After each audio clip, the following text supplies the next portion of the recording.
Been twiddling your thumbs for a while. Are you really that bored? No. Anyway, hello everybody, welcome back to the channel. It's King Angel, and we're here and reacting to the newest story update for Love and Deepspace. So I am quite excited and nervous about it because I've been seeing so much about it in the past day.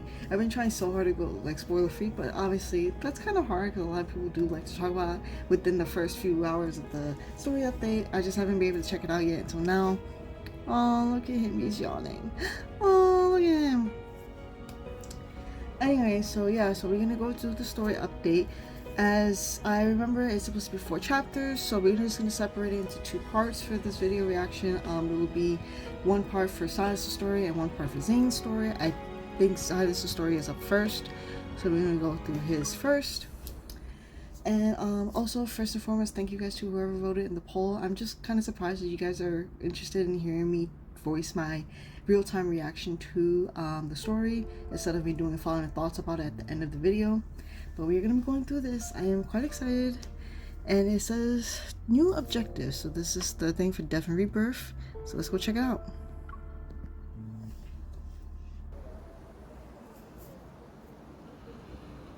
Within the span of a single month, the First Place Fleet's significant return and subsequent secret departure stirs intense public discussion.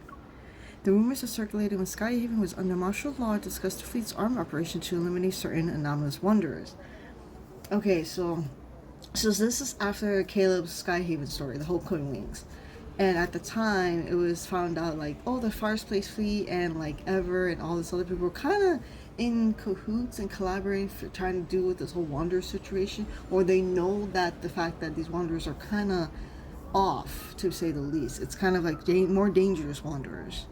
So it was a big discussion, and the fact that Caleb knew about it, and it was a whole thing with MC and him, but they kind of resolved it at the end, and you know, we just kind of left it at that. So while no footage of these events has surfaced, the fleet's tight-lipped response has inevitably sown seeds of panic among the population. Oh. After the coronary of catastrophe, the Hunters Association releases several reports on wanderer evolutions and mutations. Like humans, the wanderers continue to grow stronger. Peace remains a distant goal for this world. As people grow increasingly uneasy about the fleet's mysterious operations, a bombshell announcement takes everyone by surprise. Ever announces the imminent launch of a project called the Fountain of Ati. The 40-second preview quickly becomes a global sensation and the focal point of discussions worldwide. The internet debates the development and applications of protocol technology. Skyhaven, powered by protocol energy, becomes the target of widespread criticism due to the fleet's recent actions. Countless conspiracy theories emerge. Oh.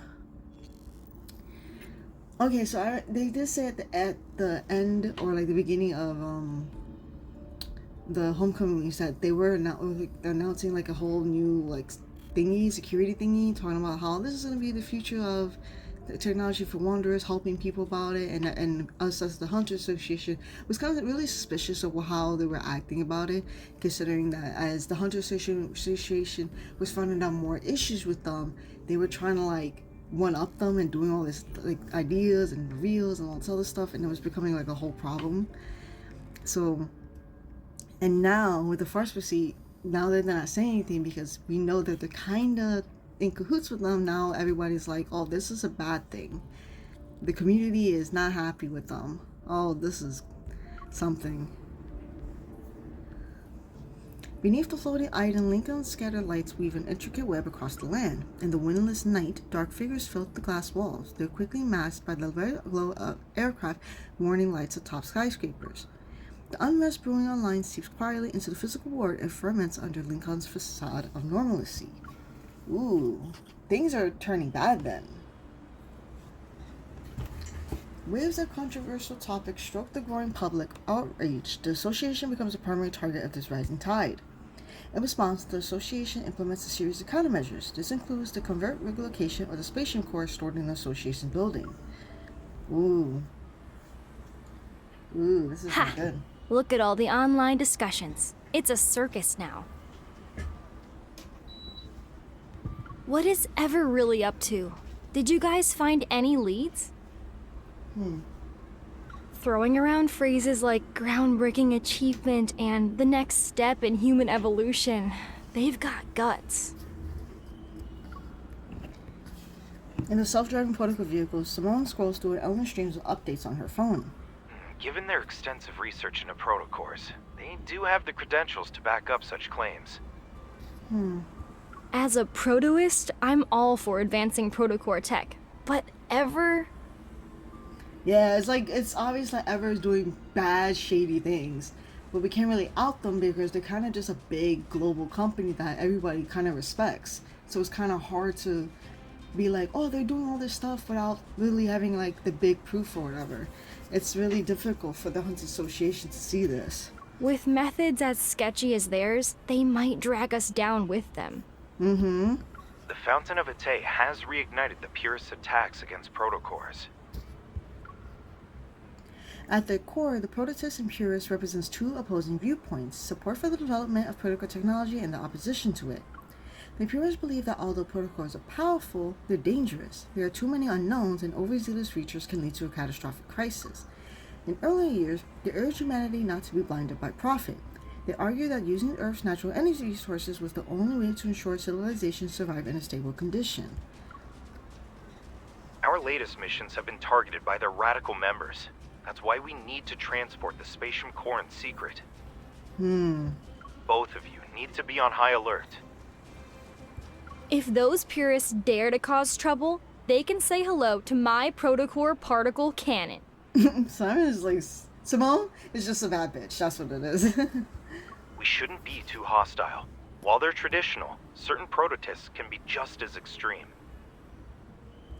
After all, we've only researched less than 10% of a protocore's potential. There's nothing wrong with maintaining a healthy respect for the unknown. Wow, Andrew. A deep space hunter like you is defending the purists? They're the ones trying to stop our technological progress. Haven't the Purists been quiet for several years now? That's because our protocore tech has developed so rapidly and successfully these past few years. The stuff's been integrated into every aspect of our daily lives, big and small.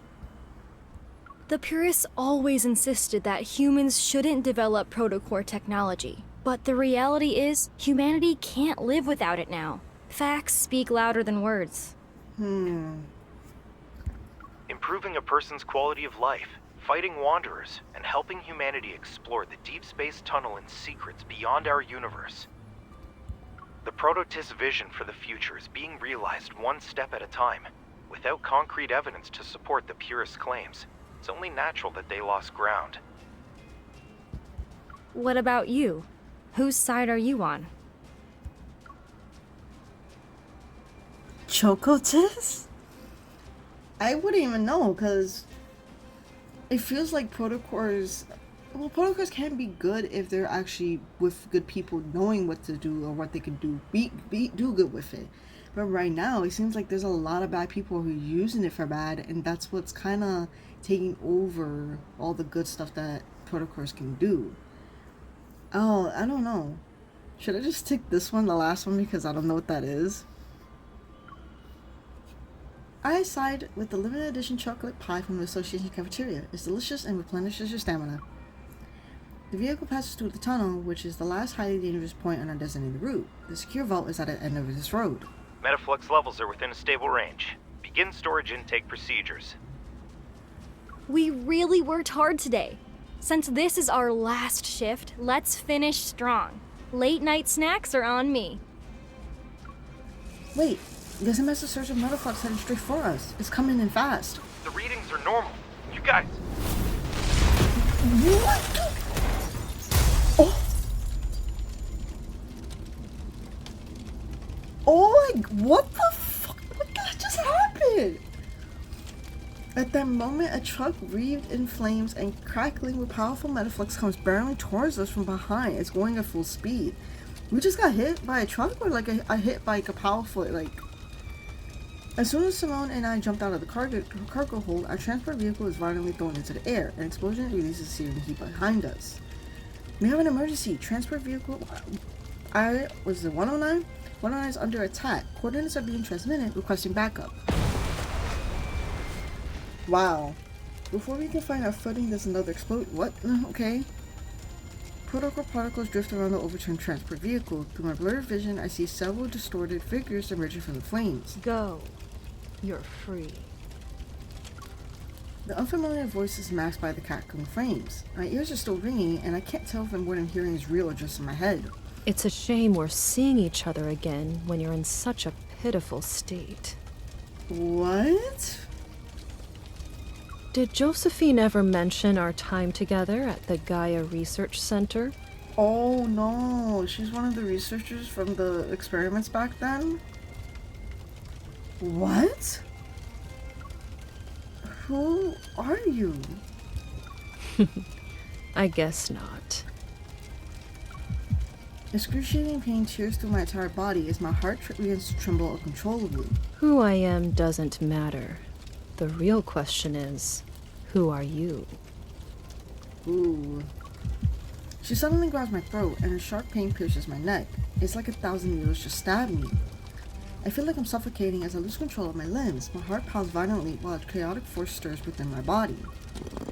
Blood trickles down my forehead. Through my crimson-tinted vision, I see the container holding the spatial core roll into view. You were born in the depths of deep space.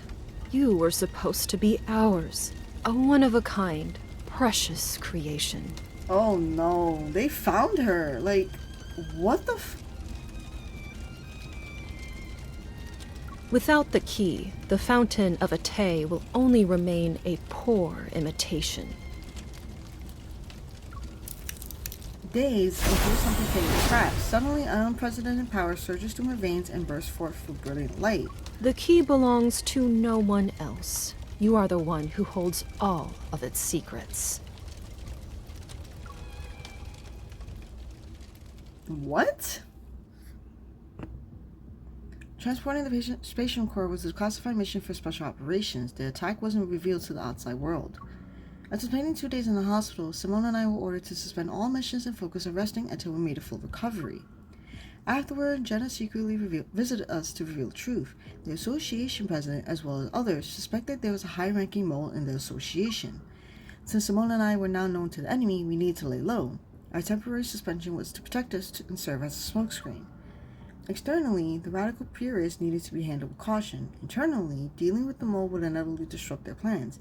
Jenna didn't really talk about the spatial core. She just gave me a look that told me to be patient. Wow. What?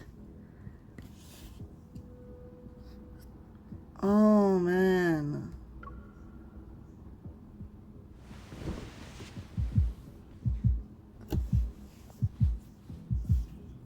Chaotic energy courses through my blood. The burning sensation in my chest is more intense than the pain from my injuries. Damn. Unable to sleep, I tossed and turned. Then I finally stood up and turned on the bedside lamp. My heart beats faster than usual. I gently press my hands against my chest and rest my head on my knees.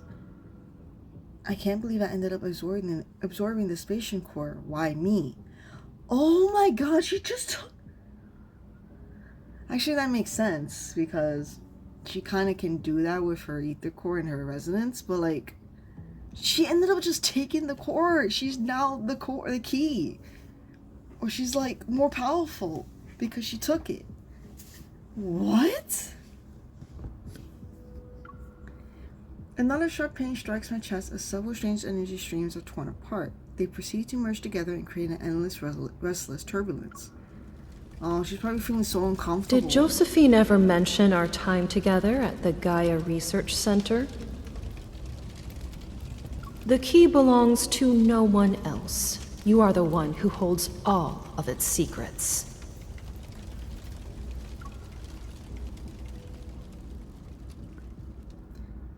Oh, Grandma. Oh, this is really bad because, like, they all know who she is, but she knows nothing because obviously Josephine hasn't said anything to her about her past as a researcher and what was done to her. Like, it was only established in chapter 4 or no, chapter 5 when she finally went through the documents that Zane gave her. That's when she found out that she was an experiment back then, but she didn't know fully why. But like, this is crazy.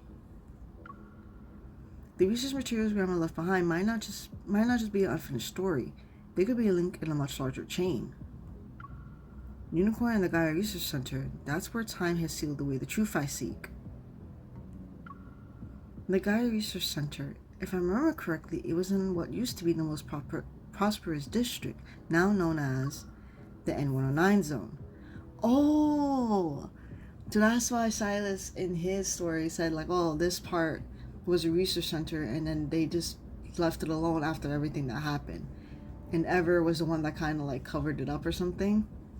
And then they never fixed it, and that's why it became the N109 zone, because it just became just a wasteland at that point. Oh my god. Let's see if there's a key waiting for my return. Once my injuries are healed, I don't hesitate. I report my next target during administrative leave to Jenna via secret comms channel. The ruins of the Gaia Research Center located in the N109 zone. Oh my god! The Arctic Factual Library. Amidst the snow-covered mountains stand a building of precise geometric perfection, the Factual Library. It was erected at an unknown time. The library doors slowly part. Wearing robes, a young boy with snow-white hair pushes them open. A soft ethereal light spills out from behind the doorway and touches the snow. The boy looks down and gently scoops up the small white creature by his feet. It's time to collect what's due from the 7-year promise, Shuchi. We need to pay the emissary a visit. I wonder how he's doing. How have these 7 years treated him? Is he getting along with his classmates? Did he succeed in his thesis defense? This is from the library word on the knee for Zane. This is the boy, like they said, the boy showed up at the end of the library talk. What? There's no... I wonder how he's doing. How have these 7 years been treating him? Is he... Oh my god, he's talking about Zane. This is part of that library world underneath. What the what? As the white light fades, the boy's foot sinks into something soft. Snowflakes fall onto his head. He's surprised. Huh? How did the library end up here? Did I mess up the incantation? What? The right creature suddenly leaps down and runs away. Its tail playfully draws arcs in the snow behind it. Shuchi, I know you haven't seen snow in a long time, but that doesn't mean you can just run off. What? The boy hastily grabs his traveling bag and runs after the creature. He manages to catch its tail just before he falls face first into the snow. Behind him, the massive library doors slowly close. He wishes his hand only to realize he left the ancestors bracelet the emissary gave him in the library. Oh, Book of Answers, just this once, would you be so kind as to tell me where I am?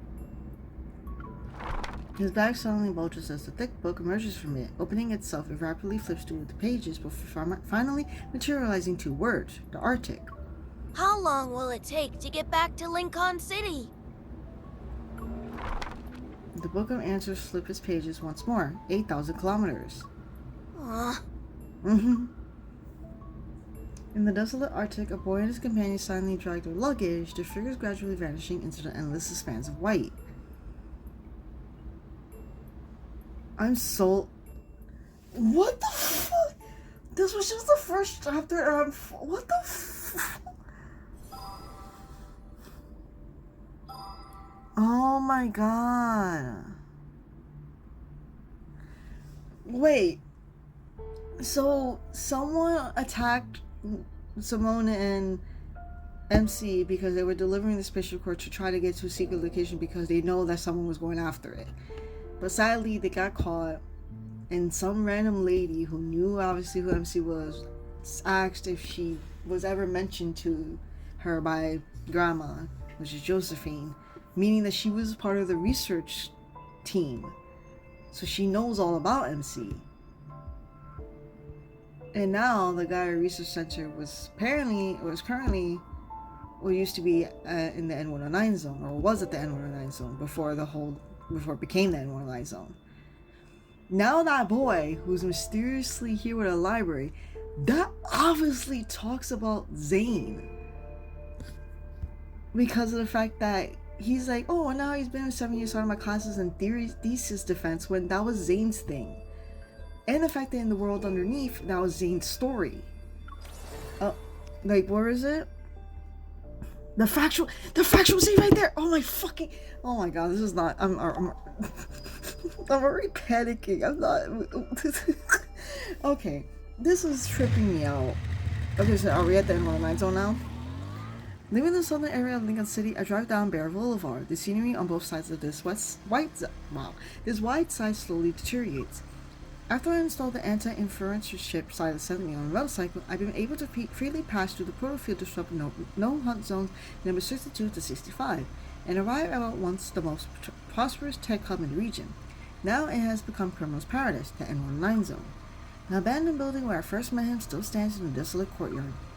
Come to think of it, a lot of time has passed since my initial meeting with the fear leader on the kindness. It's so weird because of the fact, like, obviously after the last time we saw Sylus, they were like kind of not on good terms still, but you know, obviously the bandit cars, they're much more intimate and more close, like, with each other now, so I don't know if that's gonna really translate here.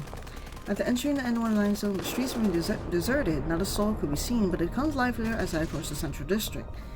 A river of people flows through the streets. They surge with me towards the same destination. Darling, What's going on? It sounds like it's coming from Sharon. Stay right next to me, darling. What the? Above the streets, massive holographic screens glow neon blue. They display live footage of the district in 4 areas. A scarred woman is bandaging a knife wound in her shoulder at the street corner, and a boy who cornered a wanderer in a dark alley rips out his protocol with his bare hands. A gang member plunges a dagger into his companion's chest. What the? Isn't Sharon supposed to be a trading hub? Why are they fighting? At the top of the display, rows of names and numbers flicker rapidly. Old ones are erased as new one appears in their place. Is this some kind of competition? Nothing that happens at anyone in Izo surprises me anymore. I turn my attention away from the massive display and keep trying to call Sylus. When I visit the odd workshop, its owner knew Grandma. They were probably colleagues. If I want to find out where the Gaia Research Center was located, he'd probably have some leads. Sylus had raced through the streets to get us to the odd workshop, and I was unfamiliar with the N19 zone back then. To find it again, the most effective way would be to ask Sylus. He's not answering. Fine, I'll just fetch him from the Unkindness base. Driving my 270 HM, I'm about to take a turn into the alley ahead when a bullet whizzes past me. It grazes my temple. My body lurches to the side as I dodge, but the momentum sends my bike sliding until it crashes into a corner. It's completely wrecked. I barely regain my footing when another bullet tears through the air. It's heading straight for me. What? A cane flashes before me and deflects the bullet. It ricochets into the wall and leaves behind a smoking hole in it. Watch your step, kid. There are places you shouldn't wander into. I'm like, my brain is like, has to keep up with this. At my feet, a thin orange-red laser stretches across the street to the building on both sides of the street. Caron is hosting its Triennial Zion hunt right now. Everything beyond that line is in the killing zone. Oh, what? Oh, so that's why everybody's just attacking each other? Because there's a hunt right now? What the? One step is all it takes for the surveillance drones to lock onto you with their multi-lens systems. Then they'll automatically register you as a participant. Wow, that's not even fair. Every criminal in the N109 zone is waiting to hunt down the lost lambs who walk in. I dust myself off and get up. Who are you? The man before me appears to be in his 50s or 60s. His white hair is neatly combed under a gentleman's hat, and he's using an old-fashioned cane as support. He stands in stark contrast to the chaos of these streets. I'm just a ferryman on the river Styx. I help travelers cross. Are you planning to cross Caron's river? Like a king surveying his domain, he turns to look at the eastern and western districts of Charon that are surrounded by orange laser barriers. Shall I be your guide? Should we even trust him? I don't know. Thanks, but no, I don't,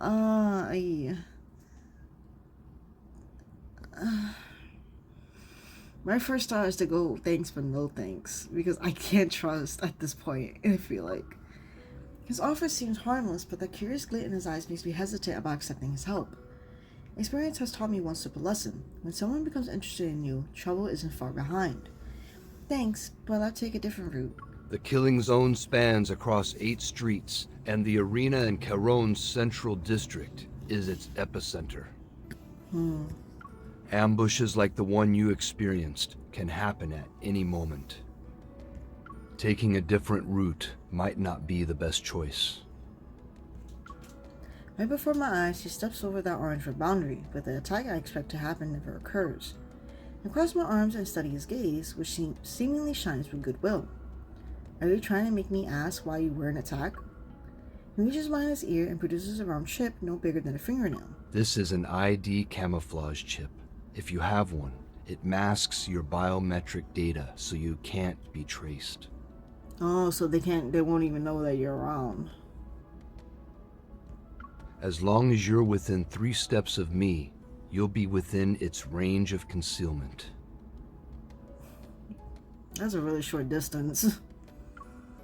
I take the chip and examine it. My evil doesn't detect anything suspicious, so I hand it back to him. Alright, I'll trust you for now. With my biometric data masked, I follow this unfamiliar elderly man into the devastated eastern district of Charon.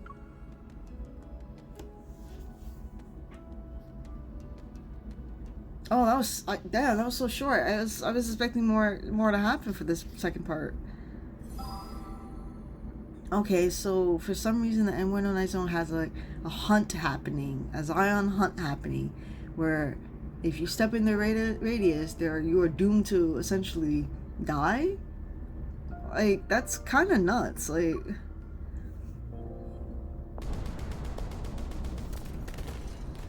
the stench of gunpowder and blood fills the streets, and the continuous metaflux explosions make my heart pound like a drum.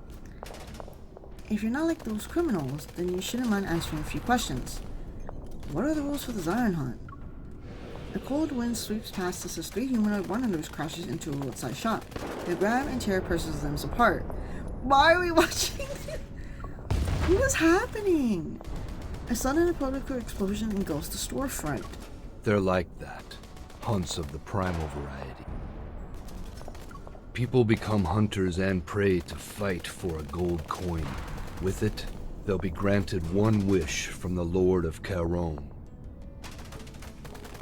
Okay. At the very end, whoever enters the central arena with the coin and remains the last one standing becomes the winner.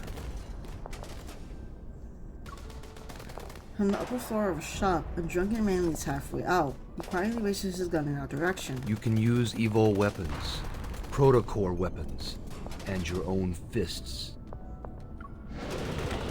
A roar resounds before the bullet can leave the gun. We remain untouched as our would-be attacker falls, his chest pierced by metaflux. Wanderers are just another weapon people use to hunt each other.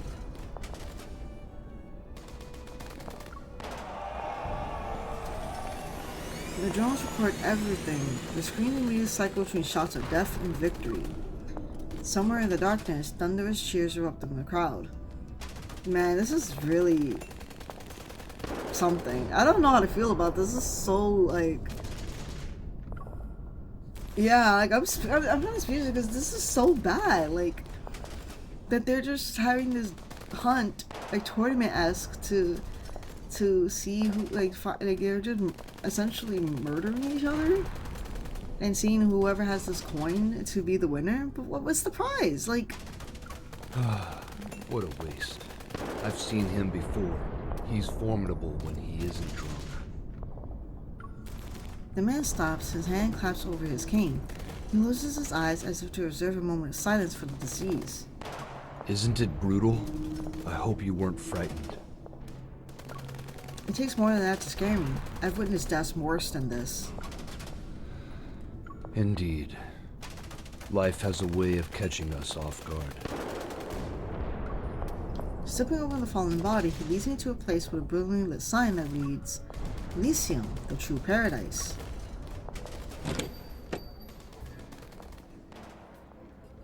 The familiar bar is packed tonight. Everyone clutches their drinks as they gather around the screen that broadcasting the Zion hunt. Here are the latest predictions. You can't miss these guaranteed winners. Come one, come all. Who wants to join the fray? Join us! I'm assuming they're just gambling and betting, like who's gonna be winning and stuff. Stop banging on my tables. Do you think hiding in my little sanctuary and drinking your life away makes you special? It's not like I don't pay for my drinks. I'd rather drink myself to death here than get killed the moment I step outside.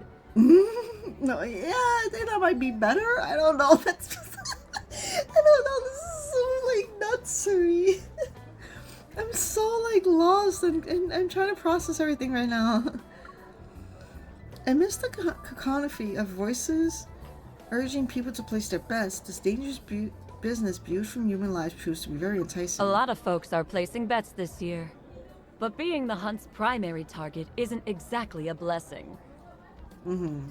Opportunity is always born from danger. It's a traditional rule of the Zalian hunt. The other voice cuts through the air with commanding authority. Everyone turns their head at the same time. Our old man Dimitri's here! Dimitri.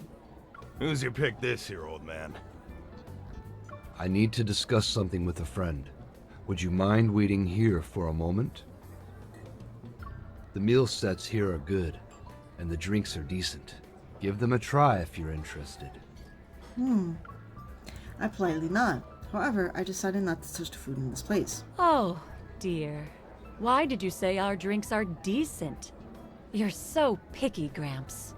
A pair of lemon-scented hands encircle my neck, but they quickly pull away before I can retaliate. The owner of Elysium moves to face me. Ah, we meet again, Missy. You're really something else if you know someone like Dimitri. Oh, okay, so this is the owner that we met at when we first met Sylus, because there was a little girl who brought us to this bar, or this establishment, and we met her. And now she's like, oh, we meet again. You're really something else if you know someone like... We just met passing by. He just decided to help us. His name is Dimitri. Who is he exactly? He's the Lord of Charon. As the true owner of Charon, Dimitri is the one who hosts the Zion hunt. What? He's just okay. I'm gonna have to start, like, writing information, because I'm getting... What the He's the Lord of Charon. As the true owner of Charon, he's the one that hosts the Zion hunt. Why? The arena at the center of the market belongs to him too. No wonder he looks so, like, rich, because he is, probably. But Charon is supposed to be a free trading zone. How can a place like that have an owner? You're not the only one curious about it. But Dimitri's background... Elysium has been open for years, but I haven't heard anything about his past. Even Sylus, the leader of Anakinus, keeps his distance from Dimitri. Come to think of it, Sylus hasn't mentioned him before. Since this isn't our first meeting, let me properly introduce myself. Aslan. That's my name. Aslan, okay. Alright, Kimiko. Would you like to order something? I'll pass. I didn't bring my wallet. Allison's lips curl into a mysterious smile. Elysium doesn't always collect payment in cash, and our services extend beyond just filling empty stomachs. Before I can ask for details, Dimitri returns and gives me a nod. I've finished my business. Come here. I'll escort you out. Behind the counter, Allison lowers her voice and winks at me. If you need anything special in the future, ask for the connoisseur's menu. I'll give you a 20% discount. Okay. Bye-bye. Come back soon. Alright. Oh my god. This was so simple there. As I step outside, gunshots, screams, and mechanical laughter fills my ears once more. It's hard to believe that this refined, elderly gentleman beside me is the master of this hellish domain. So, I heard you're the Lord of Charon. Why are you hosting these death matches? Can you really grant wishes? Ooh, what do we... I just want to know why. Why do you host a design hunt? Do you enjoy watching people fight and kill each other? Fighting, killing, surviving by any means necessary. That has always been the way of life here. Okay. With or without the Zalian hunt, the cycle of violence would continue perpetually in the N109 zone. Is this like a whole, like, a hunt for, like, oh, let's just do all the killing now so it won't be as bad later? Like, what? What? With Dimitri leading the way, every danger we encounter becomes something to walk past. It allows me to safely traverse this lawless battlefield. Oh! Mephi! Just as I'm about to step over the thin orange-red laser, a familiar crow breaks the silence. Across the street, Mephisto perches on a lamppost. He looks at me and tilts his head. Hi. Your friend is here to pick you up. Did he help us go to Sylus? The cane falls onto the laser line, and the Lord of Tyrone stops at the edge of his territory, taking out a step further. I'm sure our next meeting will be much sooner than this time. I'm not too sure that's a good thing that you're saying it like that. What do you mean? I mean, my duty as your escort has come to an end, until we meet again. Okay. Dimitri watches me leave with an unwavering smile, like an ordinary old man out for a walk in the park. That's... Okay, so I guess Sylus asked for Dimitri to help us get to him? Oh... What? Okay. I'm like kind of lost, but okay. When Mephisto is my escort, I arrive at the familiar base without a hitch. Thanks. As soon as I enter the building, I hear a violent explosion from one of the rooms. Is Onakain's base also involved with the Zion hunt?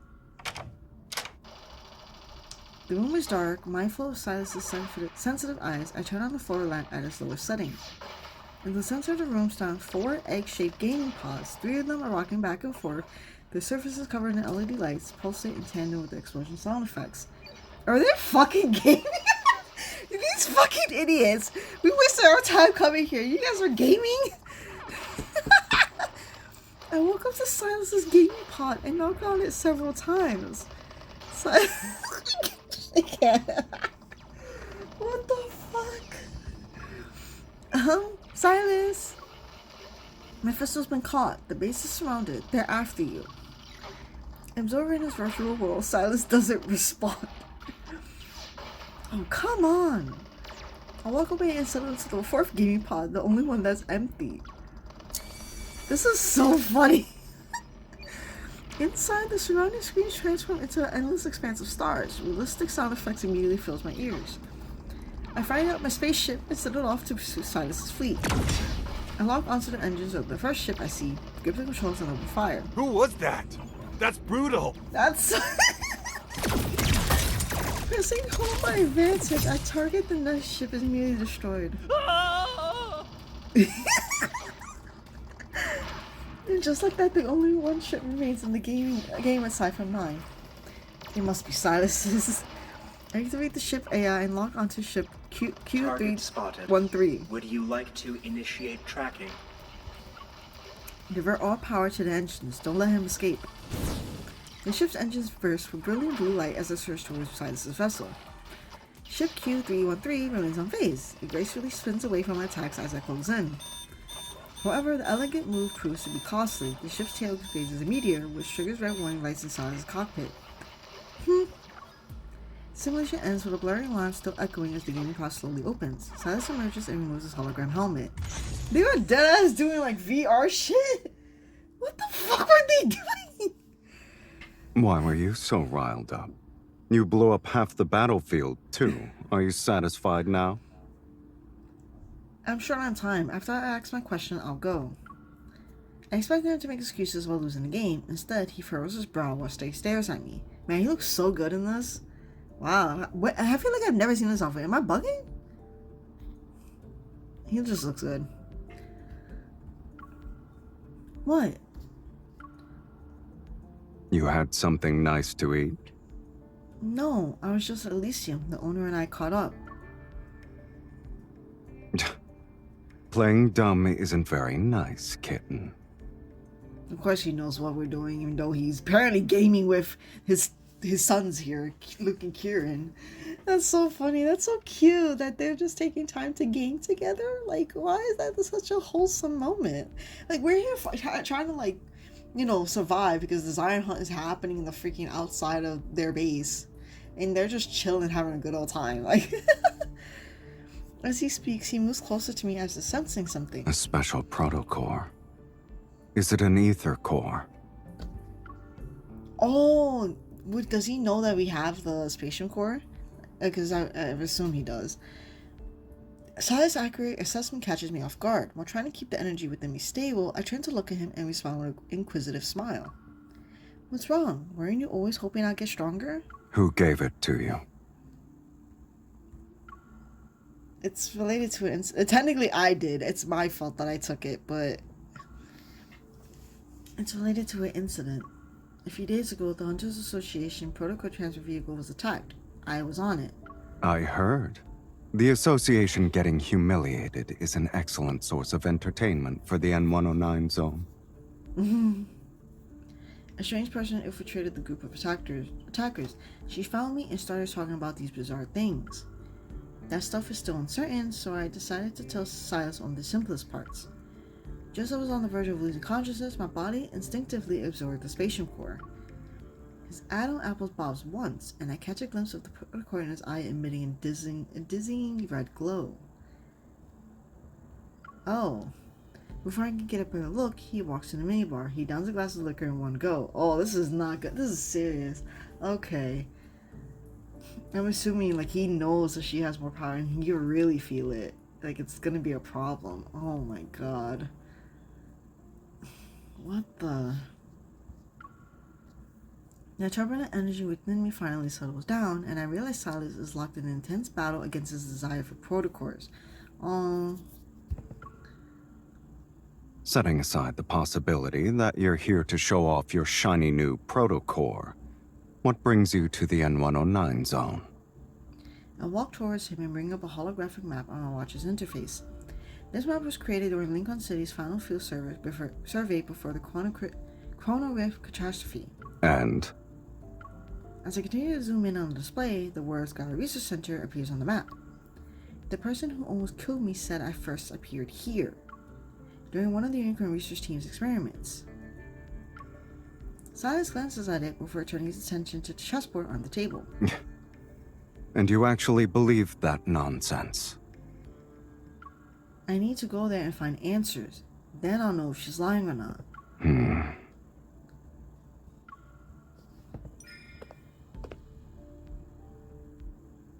Our last game ended in a draw, so I quietly joined the chess match as Sylus remains quiet. After surveying the chessboard, I move up my rook from the back rank. When I was younger, I had doubts about my past. Later, I figured that so long as I was healthy and safe, none of it really mattered. But a human heart shouldn't contain a protocore. I need to find out who I really am instead of waiting for mysterious people to find me. As soon as I reach for another piece, Sylus immediately captures one of my pawns. And then what? Do you actually believe that learning about your past will make things better? Well, it's better to do it yourself than being, like, the fact that there's people, there's a lot of people who are trying to catch her. They're trying to capture her, kidnap her, whatever, because they want her and her abilities. And for what the course she has for, that's why in Caleb's, ending, they were saying, she's, the most successful subject. But, they weren't sure when they should try to get her back. And it's what if they're going to try to do it now? It's just... And with her having the spatial core, now she has extra power. That's going to make her more of a target. So it's it's a lot. She's trying to figure out things before they can do stuff to her. As best as, to her ability as she can do. So it's just really, it's a lot to take in. When I see people, whether close or distant, suddenly racing towards the destination, refusing to accept the unfavorable position, I look at the chessboard again. I take my knight, my only chance for a breakthrough. The one who seems to stay still may be left at a disadvantage forever. She can't stand by. She needs to, like, do this. Like... That's just what it looks like on the surface, kitten. As soon as you make your move, you give your opponents an opening. Sometimes the best move is not to make one at all. As he speaks, he taps my king. It's safe for now, but it's trapped in the setup for a pincer attack. There's little hope of escape. What about you? Oh, can I... Before he can pull back his hand, I quickly grabbed my queen and pointed at Sylus's eye. Your fusion with a protocard couldn't have been a coincidence either.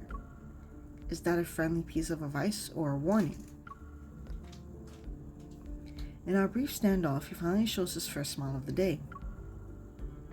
My situation holds no value as a reference point.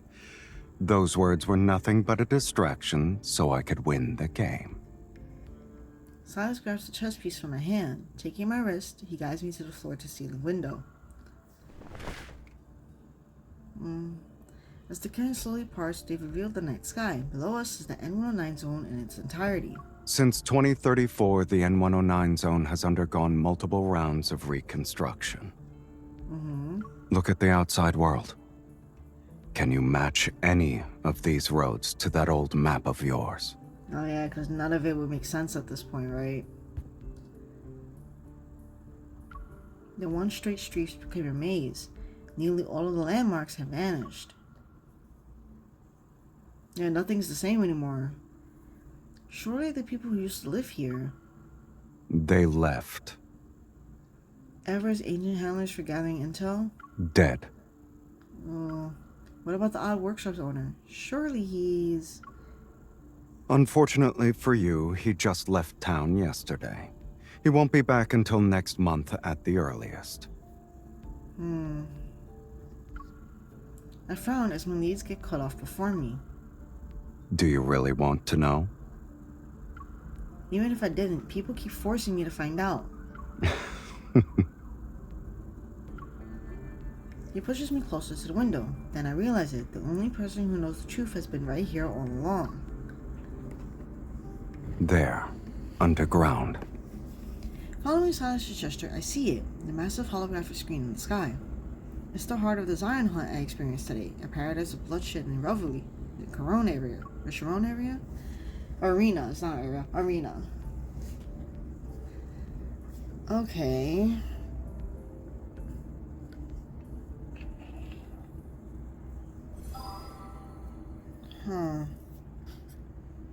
Do we have to join the hunt?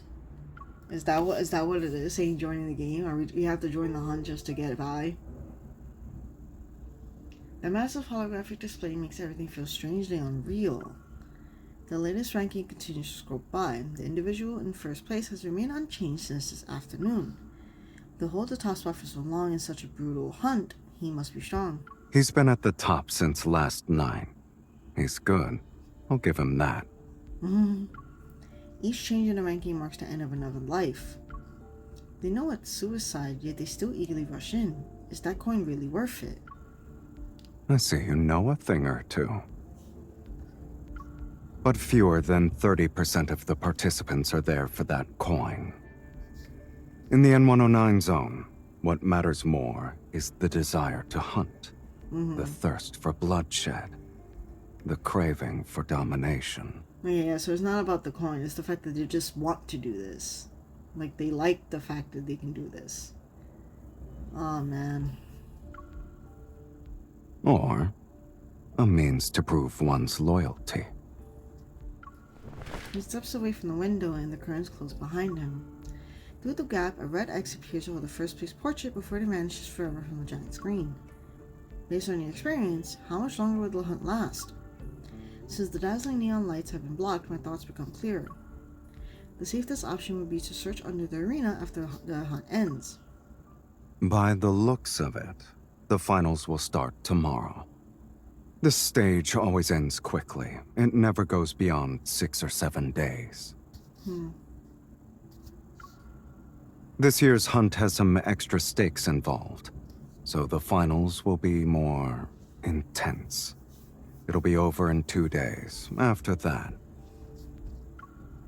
He walks to the sofa and measures steps and takes a seat. the arena will be demolished. What? Many have coveted the arena for years, but its owner isn't as young as he used to be. His grip on power isn't the same anymore. So, the vultures circling this territory already have a silent agreement in place. They'll host an overtime match once the Zoan hunt is over. Looks like participating in the Zoan hunt is my last chance to find the Gaia Research Center. Bringing it to the arena by myself is no easy feat. Who knows what awaits in the ruins of the research center? I can't waste too much time and my energy on fighting. I need an ally. My gaze falls on Sylus, who's sitting on the sofa. Don't even think about it, kitten. You've been watching the hunt unfold from silence. Don't tell me you haven't been plotting something. Are you implying you're the one who has all the schemes? Pin him down now. Like we're forcing him to join us. Pretending to join him, I playfully pin him down on the sofa. You say you don't mind me using you, and right now I really want to use you so I can get into the arena. It's not like you lose if you join. It's a win-win situation, right? If you want to drag me into this, flattery and tricks won't be enough. I'm afraid I'll have to disappoint you, kitten. I have guests to meet, so I can't join you in your gladiator game. Who? There's a knock at the door. Luke and Kieran, who I left the gaming pods, have returned. Their voices come through the other side. Boss, our people just delivered their report. We've taken care of all the goods ever brought this time. Leave a few alive. There's no need to be too thorough. Yes, sir. There are a few troublemakers in the area, boss. Can we... Do as you please. Thank you, boss. Thank you, boss. Hey, like, why are you sailing? Okay, that was so cool. Your guests are from Ever? They came all the way here, saying they have a profitable deal to discuss. How could I not play the role of a gracious host? You're planning to take them all down? Is it a bad idea? It's great, actually.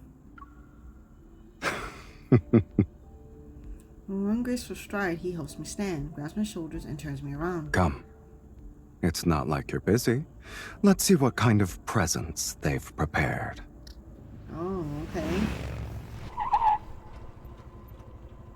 After our high-speed ride, we find ourselves before some ruins. They're shrouded in mist and gun smoke. The air is thick with chaotic energy fluctuations. Frowning, I kick aside some unidentifiable debris and pick up a broken half of a wine bottle. 100-year-old wine, empty jewelry boxes. Don't tell me these are your welcome gifts. Silas casually responds as he slowly circles the area and takes in everything. They know I won't show up, yet they're still playing a game of pretense. Would you like to guess the reason, kitten? Either Ever is confident enough to think you accept your deal, or the deal is just a front. They're hiding something that can be used against you. That's why I won't sit around waiting for them to make their move. People only show their hand when they're backed into a corner and desperate to survive. Silas stops walking, picks up a broken gun stock still containing traces of protocol energy, and crushes it. I prefer a direct, efficient approach. I run my fingers along the energy residue on the wall, using my evil to sense the fluctuations in the air. Various energy signatures are intermingled. Although they're erratic, they're not particularly strong. If these are meant to deal with the killing blow, they're underwhelming. The real trump card is... Okay. Nearby, a metal wall suddenly collapses. From the dust and debris, multiple armed figures emerge. Their silhouettes are arranged in a staggered formation. As electrical currents flicker to life, they reveal how the lower half of each figure's face is a mask made of mechanical components. is integrated into their bodies. The energy readings are changing. In the blink of an eye, dozens of thin blue beams simultaneously lock onto our foreheads. They've finally shown themselves. What the? Just before the beams could pierce us, Sylus grabs me and pulls us back. The spot where we once stood is reduced to scorched earth. Wow. I'm just about to catch my breath when the beams converge on us again. Get behind me. A black-red mist spreads out like a net. It lunges at the blue beams that are attacking us. The mist disintegrates instantly as surging shockwaves and countless energy beams violently burst from all directions. Sylus immediately creates another barrier of mist to shield us, but in the blink of an eye, most of it has already been destroyed. Oh, this is powerful. They're powerful. These energy beams, they can nullify your evil? Antimatter weapons. They actually managed to get their hands on something interesting. Oh. He wipes away the blood from his neck, but the wound shows no sign of healing. The figures raise the weapon at the same time to take aim again, yet Sylus responds with a smile instead of being angry. He gathers a more powerful energy storm in his hand. This isn't good. They will down Sylus at this rate. Spotting my motorcycle nearby, I quickly dash towards it using the scatter cover for protection.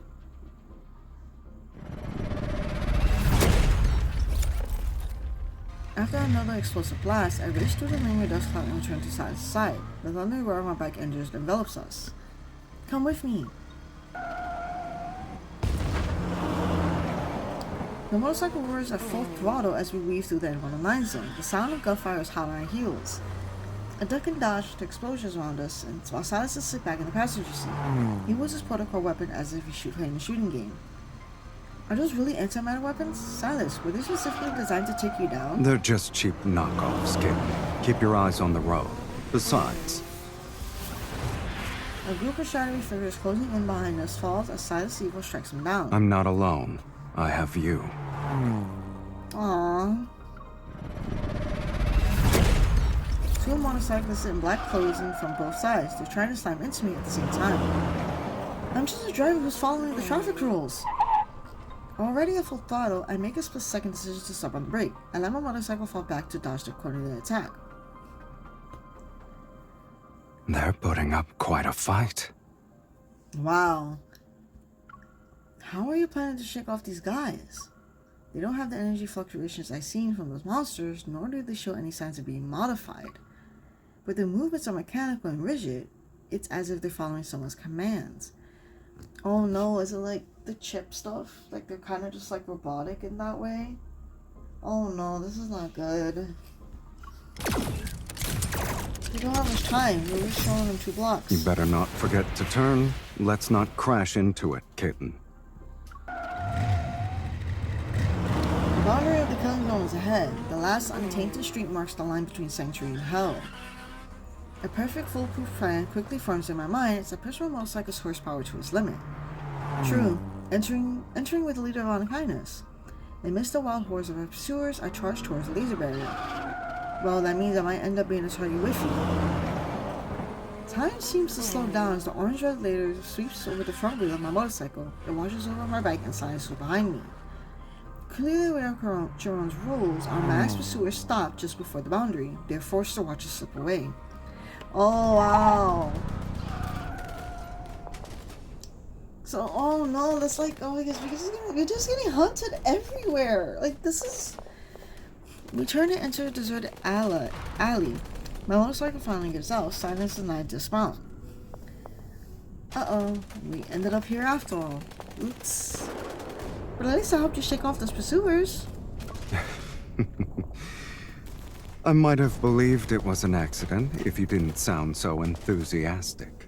My faces suddenly appear on the district center screen. They're magnified dozens of times over. In that same instant, the gunfire echoing throughout the killing zone falls silent. Oh, they see us and they... Then the still air breathes passion and screams with sound. They're celebrating, or maybe going wild, over Sylus' entrance. You got what you wanted. There's no turning back now. I just helped you out. It's time for you to return the favor. Go underground with me. We need to check and see if the old guy research center is really there.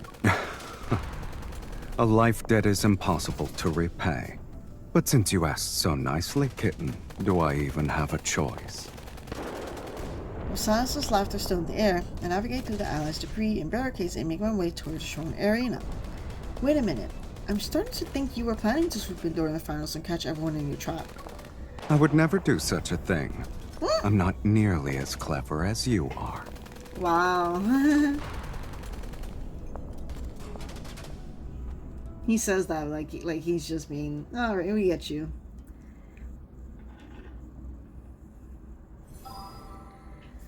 Alright, next is hunting moment. Whoa, this countless bullets whiz above my head as I take cover. As soon as I crouch down, a missile destroys half of the wall before me. Sylus, watch your head. The blinding white light makes me close my eyes. I feel myself being lifted by a powerful force and pulled into his protective embrace. Sylus carries me like a cat. With one arm around my waist, he kicks open the door and rushes into the building. An explosion rocks the building from outside. The entire team is wiped out. We're safe, for now. Masked men, wanderers, weapons, guns, there's just no end to them. They're really determined to take us down. In most cases, being too strong is a curse in itself. I think they're all obviously they're all gonna be going after Sylus because he's like the most powerful person. They know who he is, so it's like, oh, like they want to go after him because he's like the big prize right now. I checked the betting leaderboard. Sylus' name sits at the top. The amount of money people put on him is several times higher than the contestant in second place. If you're not like everyone else, you get punished. They're definitely targeting you. To think I'd make a splash for my first Zoian hunt. Oh well. Oh, Zoian. I thought it was Zion for some reason. I shoot him a glance and bet my entire paycheck on his name. Should I say I'm honored? I'm like, you're gonna make me rich. Since you're already in the spotlight, I might as well profit from it. Yeah, let me be rich from your, you know, like stuff. Like, just keep that first place spot warm and be my decor. When I get the money, we split it 70-30. Really?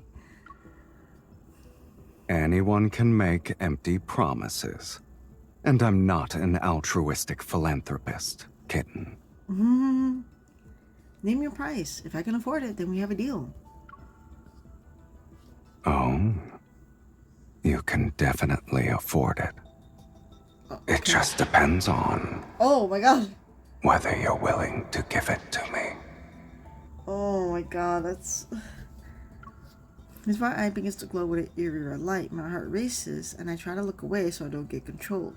Congratulations! You are now in second place on the betting leaderboard.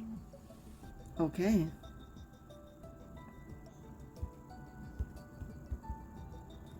My communication device vibrates just as Sylus fiddles with his phone. It's followed by the melodic notification sound of a successful payment. What are you doing? I placed a bet on you. Now you have the highest odds in the game.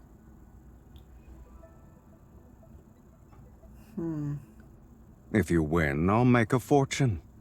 You already have a fortune. I need that fortune. Do you want to match my wager? I shouldn't have underestimated you. You never make a terrible deal. Don't forget to split the winnings with me. 80-20. Okay. She's like, just give me all the money, like, please. Oh, you're so greedy. Yes, I want that money. Just as our conversation helps me catch my breath, there's a rustling sound from the corner. Shh. I creep silently towards the source of the sound, then I turn around with my gun raised. Please, don't hurt me. My gun is pointed at a frail old woman who's barely alive. Finding someone as old as her in the Zion hunt seems unbelievable. Or the Zoan hunt? This is the N109 zone. Instead of lowering my gun, I tighten my grip and take another step towards her. How long have you been eavesdropping? Before I can ask another question, Metaflux suddenly surges. A wanderer materializes and instantly lunges at the old woman. Oh, look out! My hunter instincts take over before I could think. I try to protect the ugly woman by throwing myself over her. As I brace for impact, shards of metaflux explode behind me. They're intertwined with whips of a familiar mist. Oh, okay, so...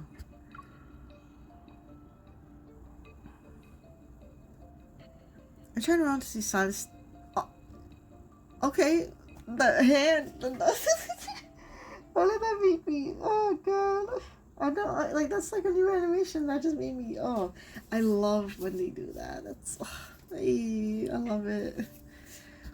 I turn around to see Sylus standing behind us. He flexes his wrist while traces of his evil linger around his hand. I take my eyes off you for 1 second and you just rush in. The association definitely trained you well, kitten. I'm grateful that you rescued me and gave me a backhanded compliment. Just as I try to push myself up, a sharp pain shoots through my entire body. I look down. A dagger pulsing with evil energy is lodged in the lower right of my dominant. The old woman's trembling hands clutch his handle. You! I didn't mean to. I was trying to kill the Wanderer. You're the one who got in the way. The one was already done for. You just did it after. Fuck you, you lying bitch. Like... Sylus picks me up as the old woman releases her grip on the dagger and flees. Fool. A black-red mist starts chasing after her, but I hold back my pain and press down on Sylus' arm. I shake my head. Let's take care of my wound first. I grab the first aid kit from the shelf and sink it to the couch. I open it and search through its contents. Let me do it. It's fine. I can handle it. You slipped several times already. I don't think you can handle it. It's not that bad. Hey!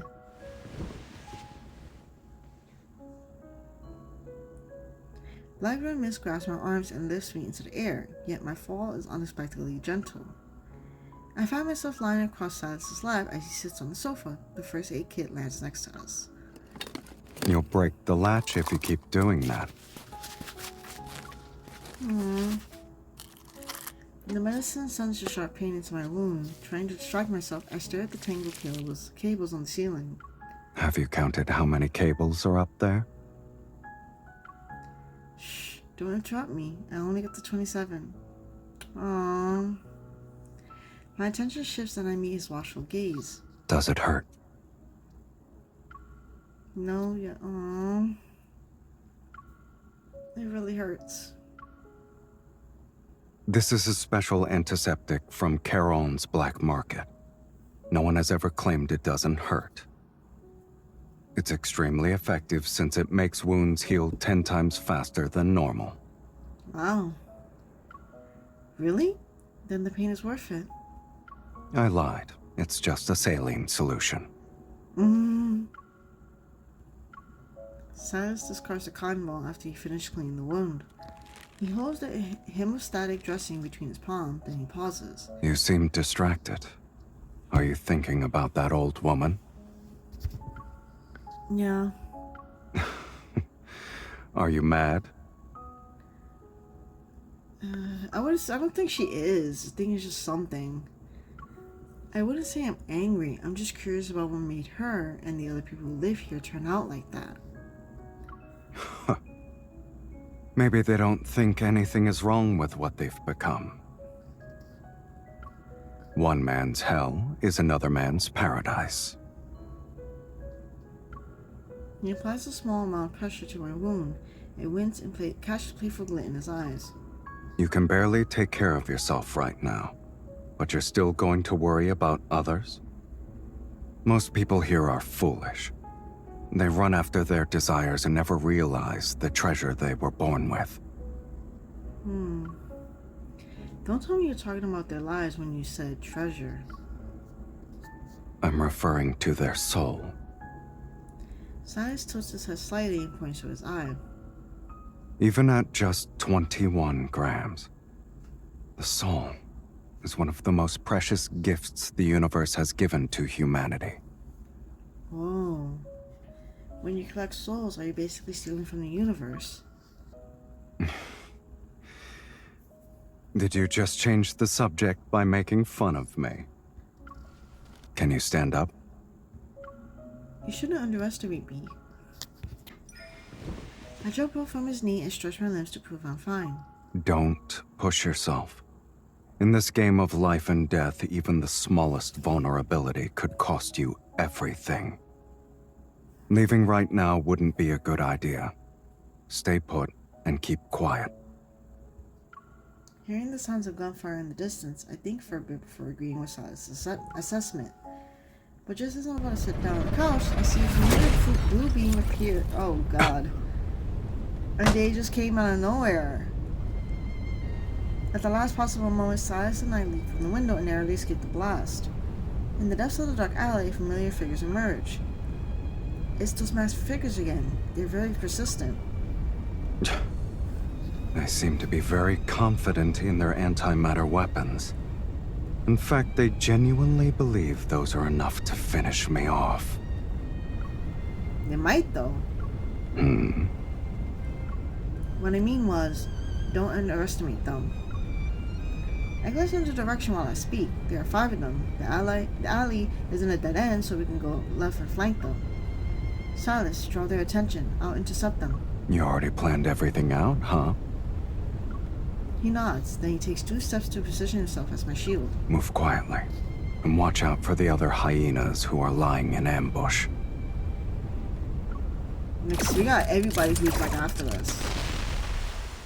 After the final thunderous blast, the dark alley once again swallowed my nighttime fog and deathly silence. Are you okay?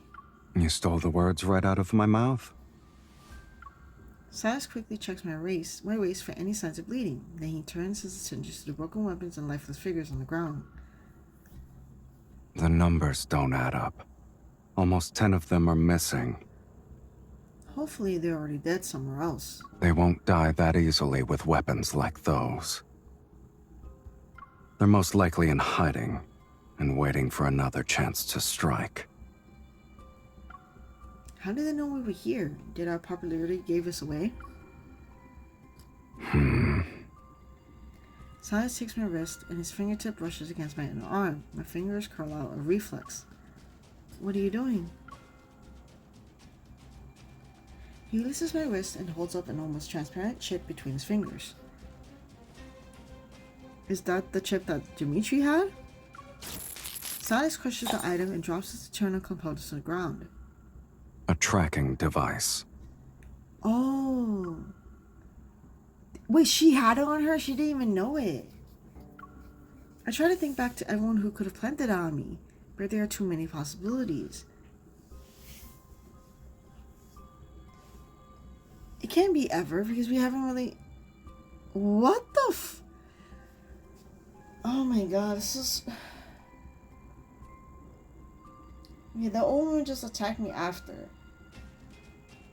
She's not part of them.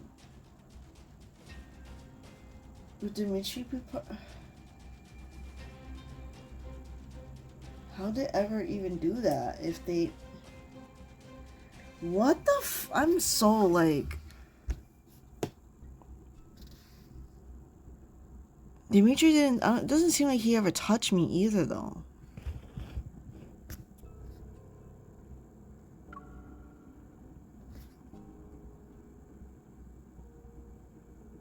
Is that why Dimitri, the Lord of Sharon, offered to help me on his own accord? But what did he want in return? Regardless, this place isn't safe anymore. Come along now. Sylus takes my wrist again and leads me out of the alley. What? Oh my god. There were so many other possibilities that could have been. But I feel... Okay. Ever hasn't went after us yet. Besides the whole transport, vehicle thing. But I don't think they put a tracking device at that point. I think she would have seen that by now.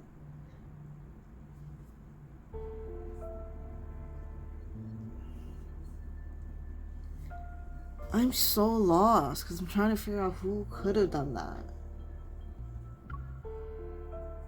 Who could have done that?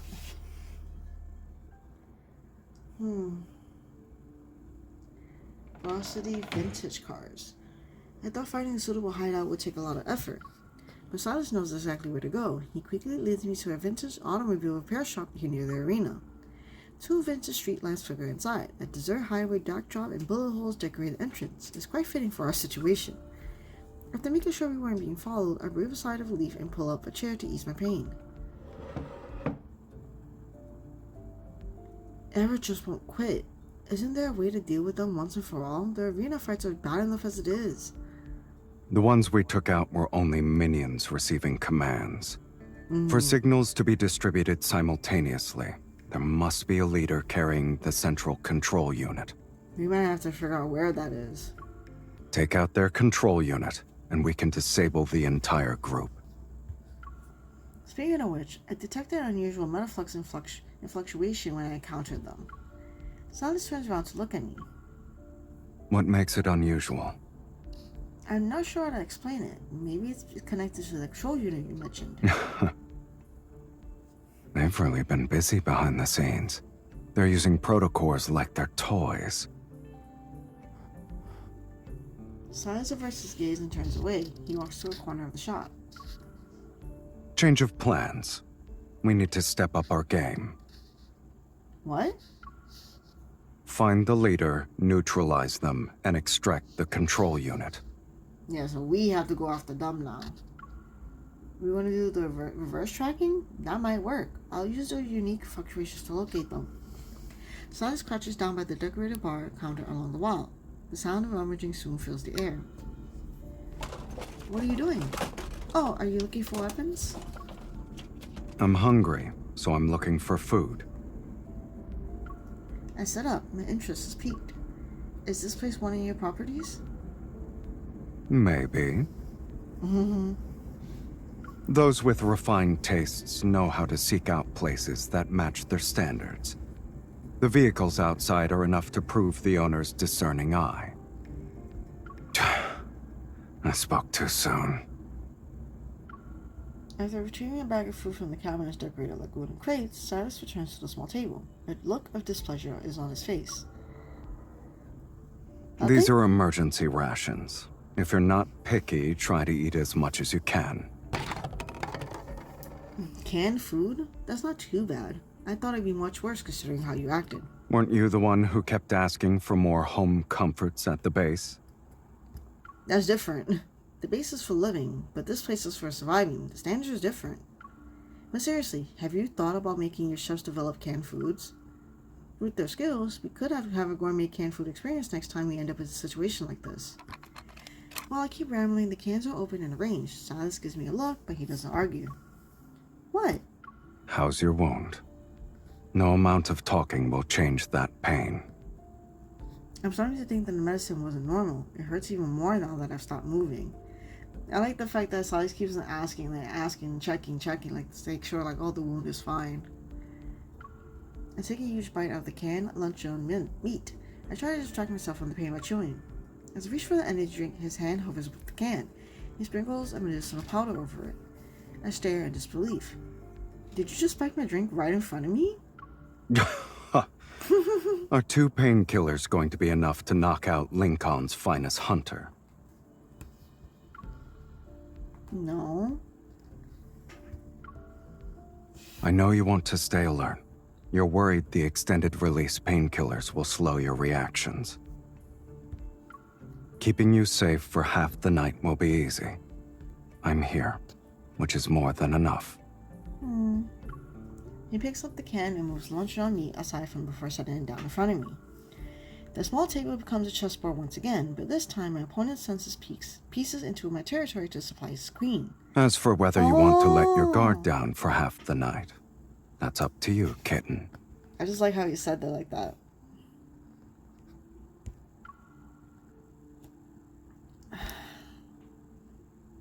Ooh. There's so many choices in this that's like, I don't know what to go by because it's so hard. Like, there's so much stuff happening that what would be the right thing to do? Like, that's how it's starting to feel like, and I don't know what to do with it. Like, oh. I take.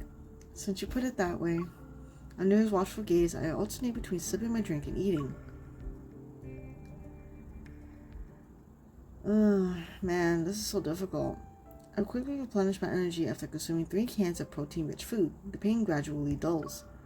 Looking at my leftovers, I notice that Sylus barely touches food. With a questioning look, I wave the can at him. I'm full. You were full after eating 1 slice of meat? I don't want to eat. I don't like it. You're the one who said you were hungry. In the dim lighting, Sylus fidgets with the can opener. His gaze lingers on a particular vehicle, and his interest is evident. The last Slavernos in the world. This shop's owner really knows how to hide treasures in Caron. Sitting with a full stomach only makes me drowsy, so I get up and follow him into the maze of vintage cards. A distorted figure flashes in my peripheral vision. I turn around only to see my reflection in the glossy black car door. The Phantom Zero, produced 60 years ago. Comfortable seats, spacious in the back. Okay. Thinking of interested, Sylus turns back to stand beside me. A distorted reflection emerge at the car door. This model was always popular with young dreamers. Are you one of them? First of all, those young dreamers from 60 years ago should be elders by now. Secondly, this car is cool. I won't deny liking it even if you make fun of me. I wasn't. Yes, I know. Oh, he does something I can't see, and the pitch black Phantom Zero's headlights suddenly turn on. The caster beam on another car in front. I have daydreams too. Under the circle of headlights, the car stands like an actor center stage who's waiting for its story to begin. Sylus steps into the light with one hand in his pocket. Unhurried, he leans forward with his hand on the car door to get a close look. Is this what you meant earlier? The Slaverno? Slaverno means explorer. It was the last model this company produced before going bankrupt. It sounds like they were exploring different methods to escape the desperate situation. Curious, I peer inside. A fine layer of dust has settled over the interior. The exploration might have not ended well, but at least the name shows they never gave up hope. You have a knack for spinning inspirational tales. He looks more relaxed as he's leaning to the side. Against the car door, he looks at me. In reality, there was no tale about surviving despite the odds. It was just an ambition that withered before its time. In their final moments, they poured their last defiant breath into crafting this car's body and soul. What stands before you now is an embodiment of ambition that died 60 years ago. The car's headlights illuminate one side of him. They're almost blindingly bright.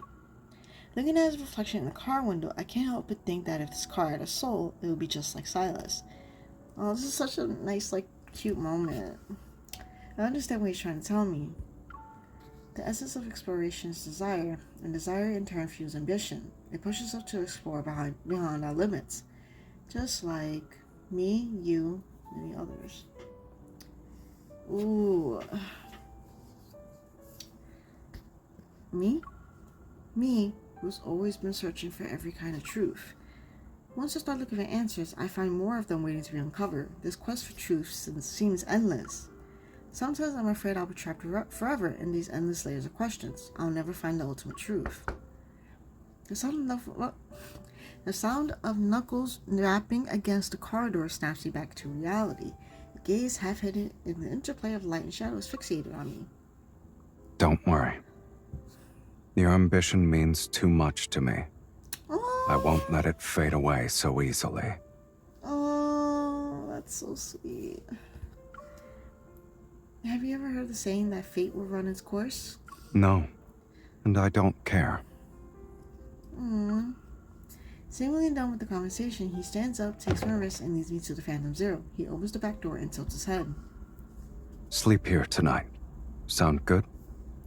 The back seat is spacious, and the cushions are definitely soft enough. I turn, as expected, Sylus shows the Slaverno. He reclines in the driver's seat, his legs propped up on the open door. Turn those lights off. Okay. The car lights are off, and darkness once again blankets our surroundings. As I lie down, I realize how much fatigue I had built up from constantly fighting and running around. My head starts to feel heavy. Yet at times like these, thoughts seem to surface more persistently. It's beyond my control. Sylus. Sylus? I look up through the car window and see his foot resting on the doorframe. It sways ever so slightly. I can tell you're awake. Listen to yourself. You sound like you're talking in your sleep. I struggle to sit up and lean against the window. I speak in a soft voice. I might be half asleep, but I know this plan will work. In 3 hours, it'll be dawn. People have their guard down after waking up. That's when we split up and make our move. You'll draw the wanderers away and help me create the conditions for detecting fluctuations. I'll find a way to obtain the control unit the Max People's leader has. Move at dawn, splitting up. Are you really treating this like it's just another Lincoln mission? Lincoln never gives me this much freedom. I blink slowly and force myself to stay awake for just a little longer. I'm not playing around. I just helped you deal with Ever, so you have to help me get the gold coin. Then I can enter the arena. And if I refuse? Well, you could think about why you're really here. His foot stops moving. As I fight to stay awake, I see him stand up and approach me through my hazy vision. A large hand steadies my head and gently guides it down before giving it a pat. Oh. Get some sleep. Number 2. Number 2? What? What? But wait, I don't think we're supposed to be number 2. Aren't we supposed to be subject number 1? Number 2?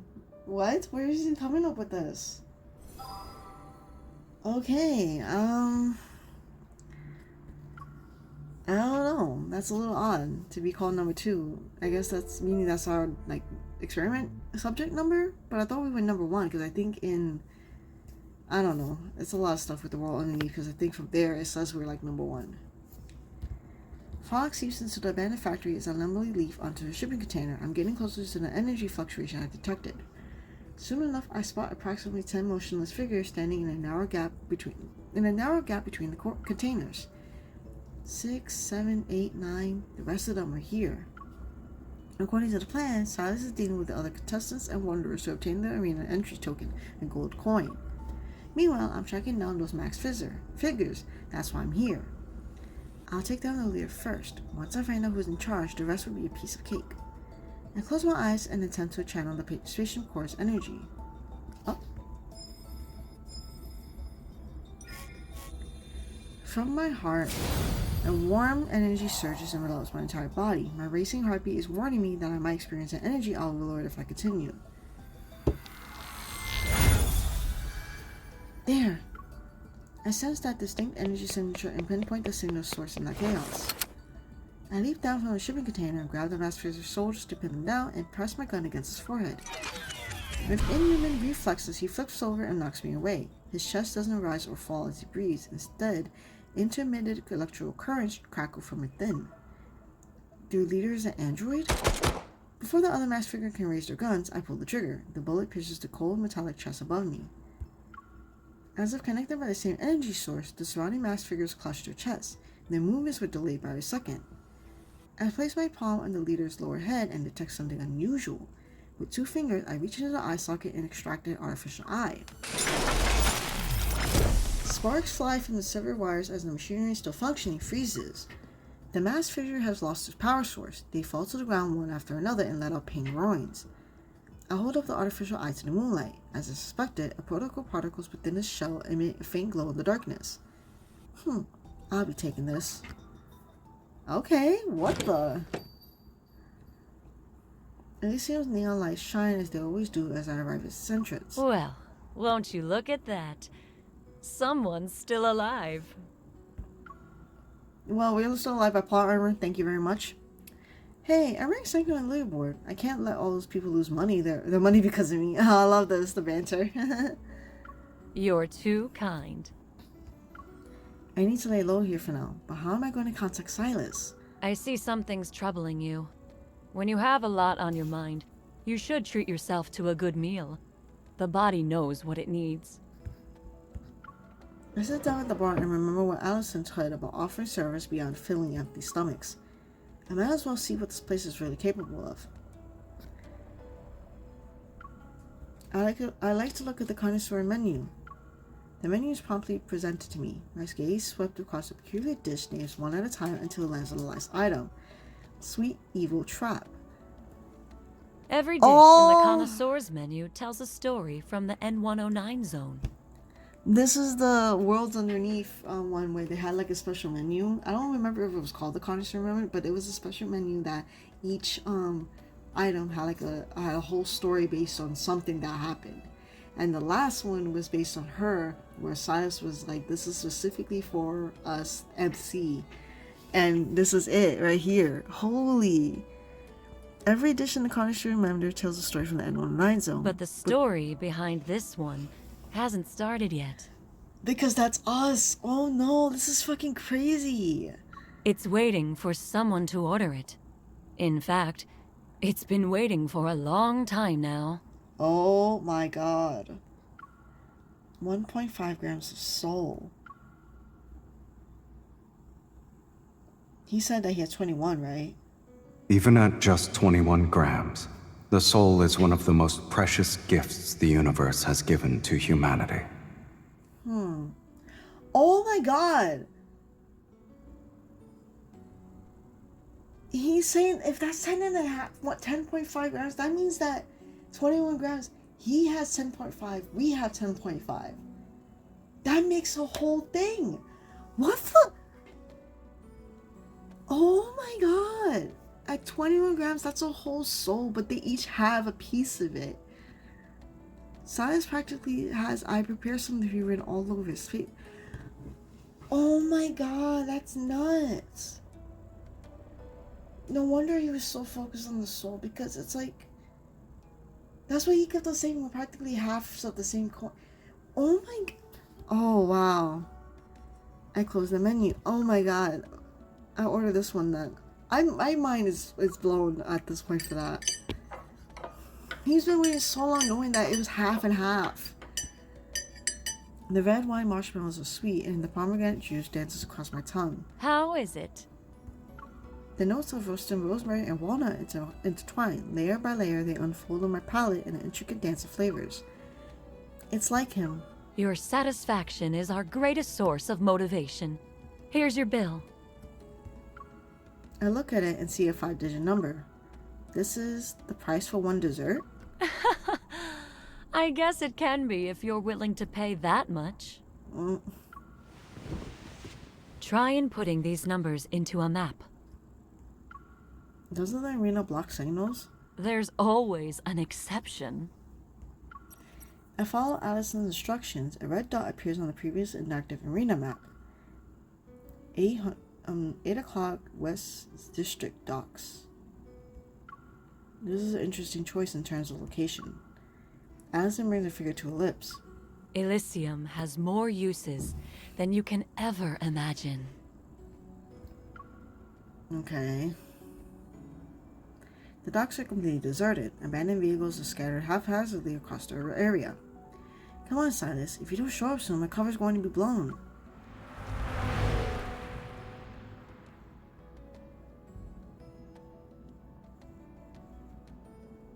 Is he coming?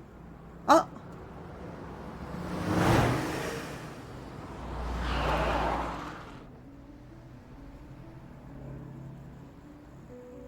Oh, look, okay, look at him over here, styling over here. You're late. When I show up on time for a deal, someone usually gets carried away. I'm fashionably late for good luck. No need to thank me. Get in. Alright. Thanks, I guess. Oh, you got her a drink? Ooh, look Where at is him.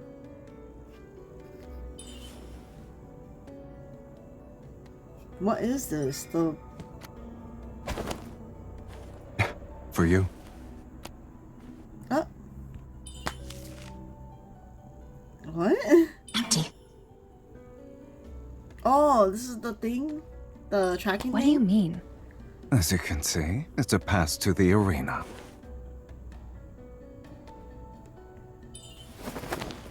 No time for jokes. Where's the gold coin?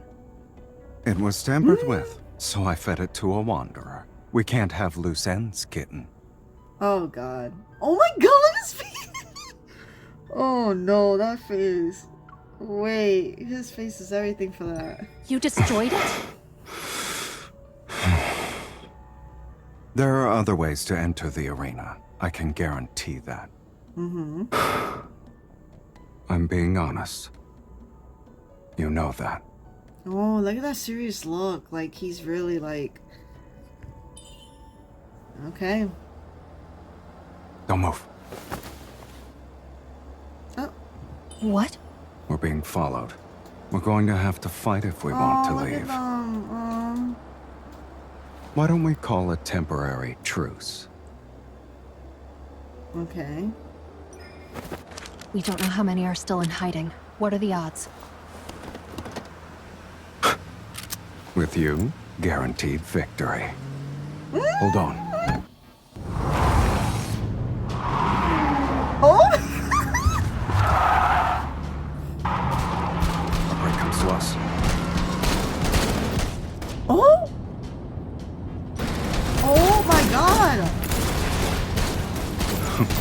Oh yeah, this is so fucking cool. Evil Sylus, huh?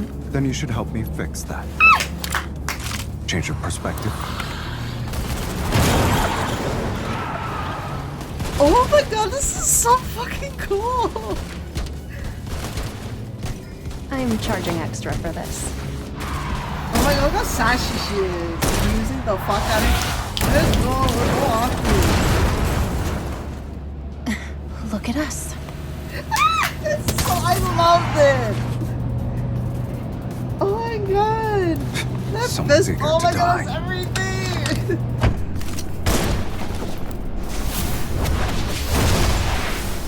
Oh my god. Don't kill me! I'll only fight right now! It's No. too late for regrets. Oh, look at oh, Sylus is so Nice control. good. You're good at driving. Oh my god! Anyone ever told you that your driving stability needs some work? Any I love suggestions this. I don't consider are filed under never heard of it. Oh my fucking god! Oh god! That was everything! What the fuck? That was everything. That was so goddamn good. The car emerges from the tunnel and races through the streets of the killing zone. Please don't tell me you went for a joyride earlier. I didn't. I just grabbed a bite to eat. Mm-hmm. You had a meal? I couldn't get what I actually wanted, so I had to settle for the next best thing. Come to think of it, I rarely encounter any wanderers while searching for the masked people. I guess someone was helping me from the shadows after all. But Sylus doesn't look like he enjoyed his food. How are the wanderers? Delicious? They were so unpalatable that it's not even funny. Oh. Oh! Aw, poor little Sylus couldn't get a tasty treat. Not only am I picky, but I have an enormous appetite. Oh my god. I playfully shake my milk tea.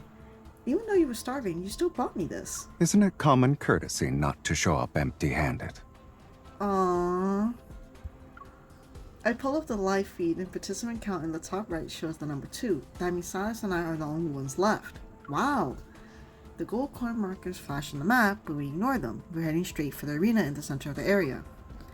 Do you really have another way to get in? Yeah? Yeah, I love it. In the distance, we see a barrier formed by interwoven blue and orange lights. Instead of slowing down, Sylus steps on the gas. The car is going to charge into it. Hold on tight. Oh, we're just crashing into it.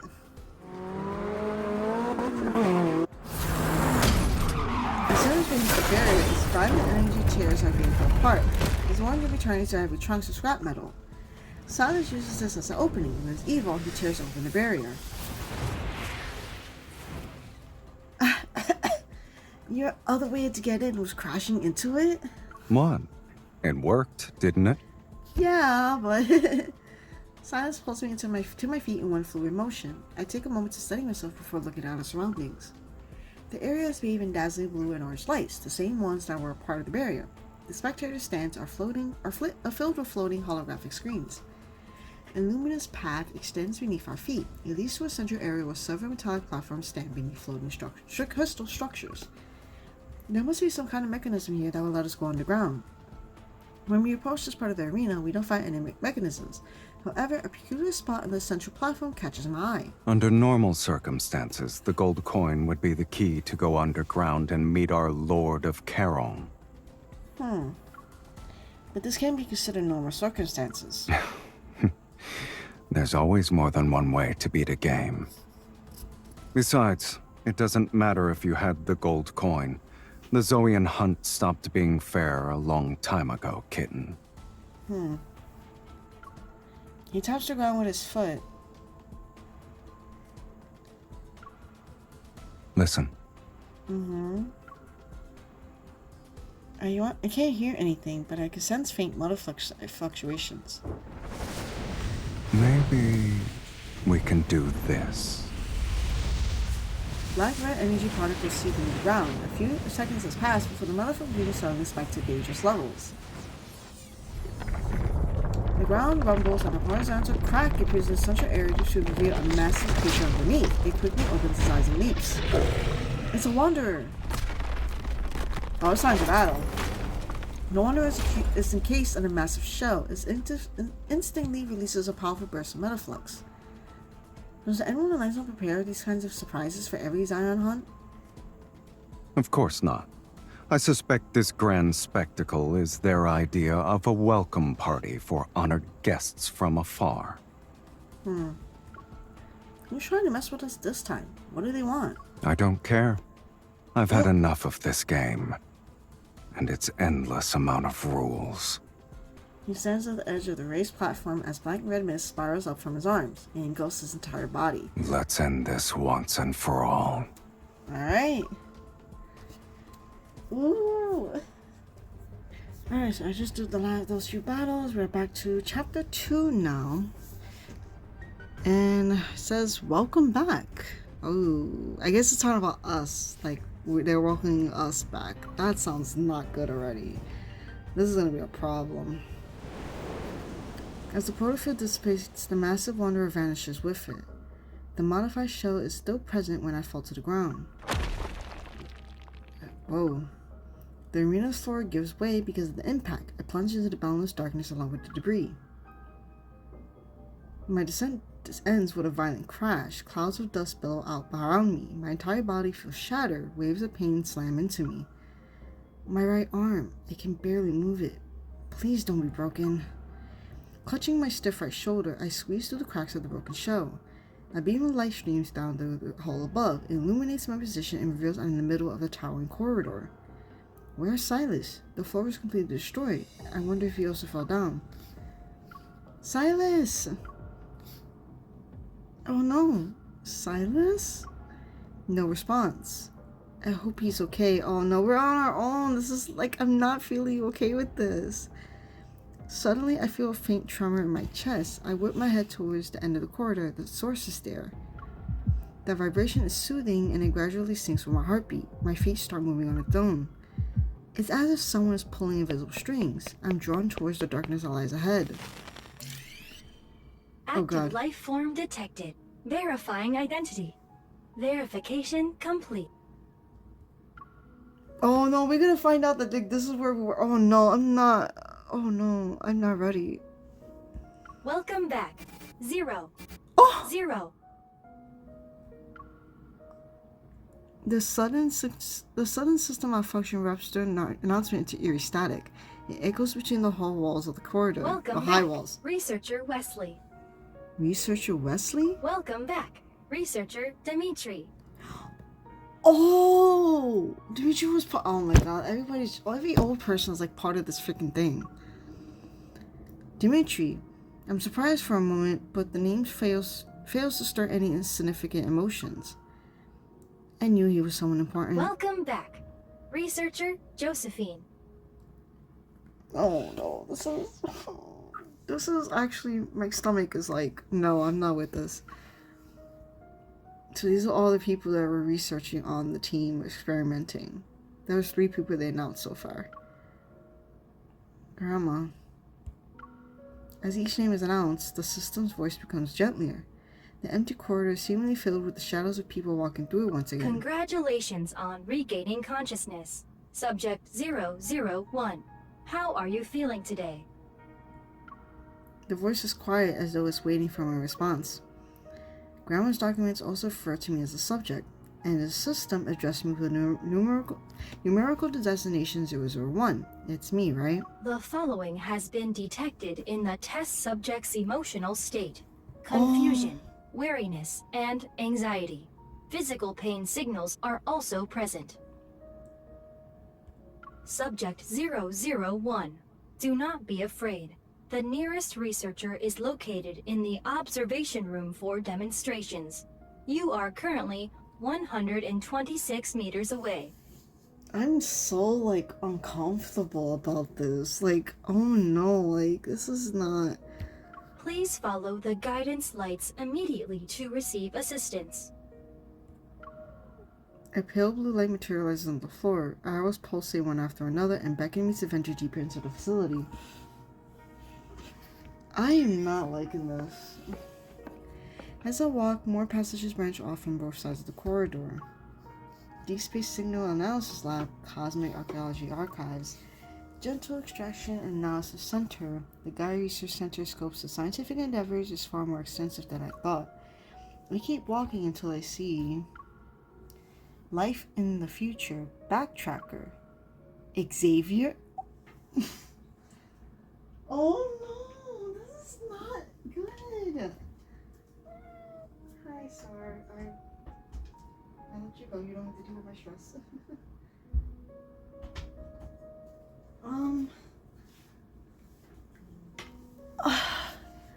Wait, it says Life in the Future, a backtracker. Oh, because they were considered, his group was called Backtrackers, I think. And he was like one of the remaining ones left that was still like here. What? Life from a higher plane of existence, emissary of the divine. Life of the ancient ocean Lemurian civilization. Don't tell me Raphael is also... Wait, they didn't even brush Zane's. Life from the higher plane of existence, emissary of... Oh no! That's Zane though. Is they talking about Astra though? Instead of Zane? They're not even saying his name. They're not even saying Zane's name here. But they all know about... This researchers know about everybody. What? The labels point to different corridors, and each corridor houses a unique special... What? They all know them? But like... Finally, I spot the sign from the Unicorn research team. It's pointing to the most prominent door at the end of the corridor. My heart pounds in my chest. The truth I've been waiting for is within reach. Yeah, I'm hesitant. I'm suddenly afraid of facing my past. Maybe this is just a trap. But I've come too far to turn back now. I press my hand against the sensor in the center of the door. I'm not... The resonance triggers a vibration and blue light courses through the circuit, illuminates the massive door that has been dormant for so long. The heavy metal doors slide apart and warm light pours in. I turn my head away and raise my hand to shield my eyes.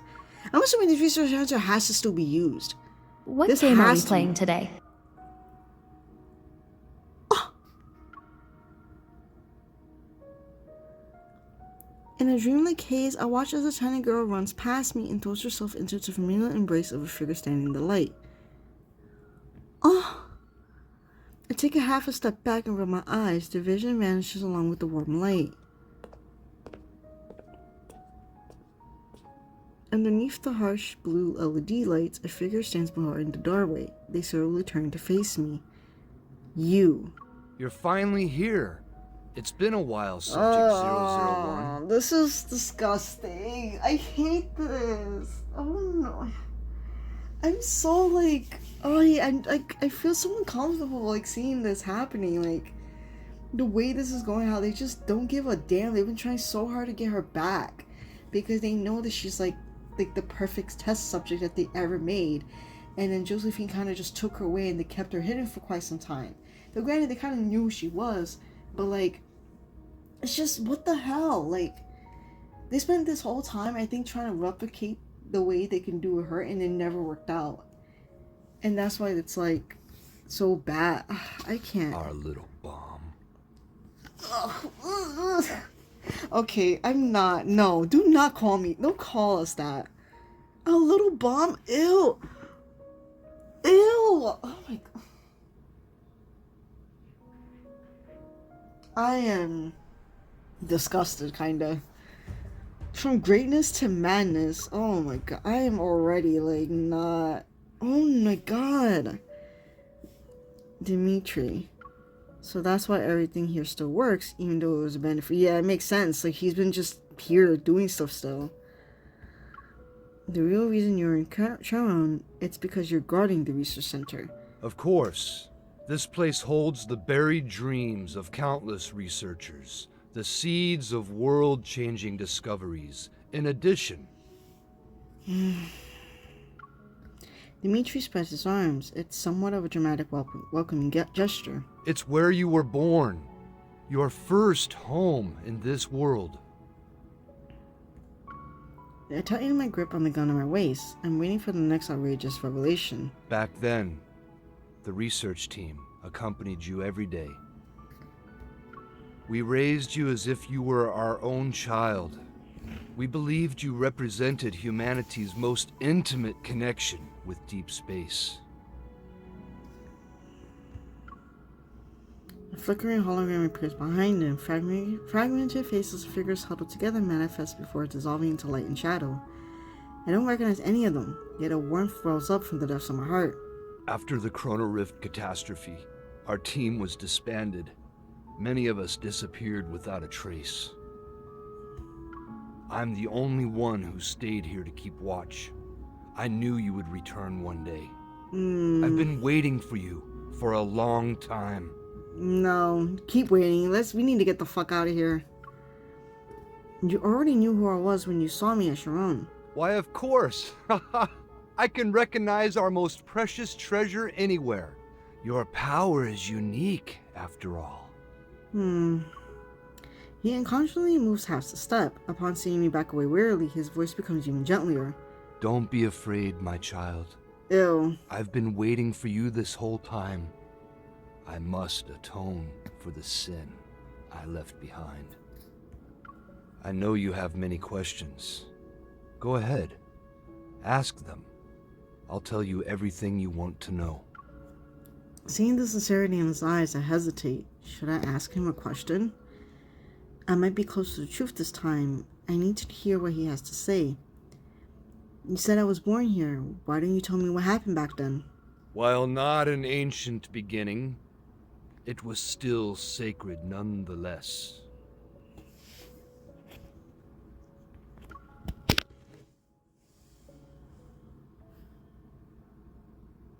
A hologram of an energy graph depicting the process of planetary evolution appears in the center of the ruins.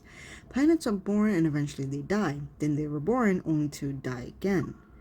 Visibly moved, he stares at the floating data curves on the display. It's a beautiful cycle. It asked about my origins, not humanity's. You don't have to start from where when the Earth was formed. You think this is the life cycle of a planet? It's not. It's a representation of your life, your power. Because her power can pretty much help the planets. Is he crazy? Go on. You are Ever's most wonderful, most magnificent creation! I hate this. Why is this just giving me shit? Like, it's tingling me because I just don't like the feeling of this. The way they're just acting like so proud of her. Like she's such a great creation. Like they're not, like they're just trying to use her still. Like this is how bad this is. A blank expression appears on my face. I can't even pretend to play along anymore. But Dimitri doesn't even care about whether his audience is responding or not. It began in 2034, when humanity received a faint signal from deep space.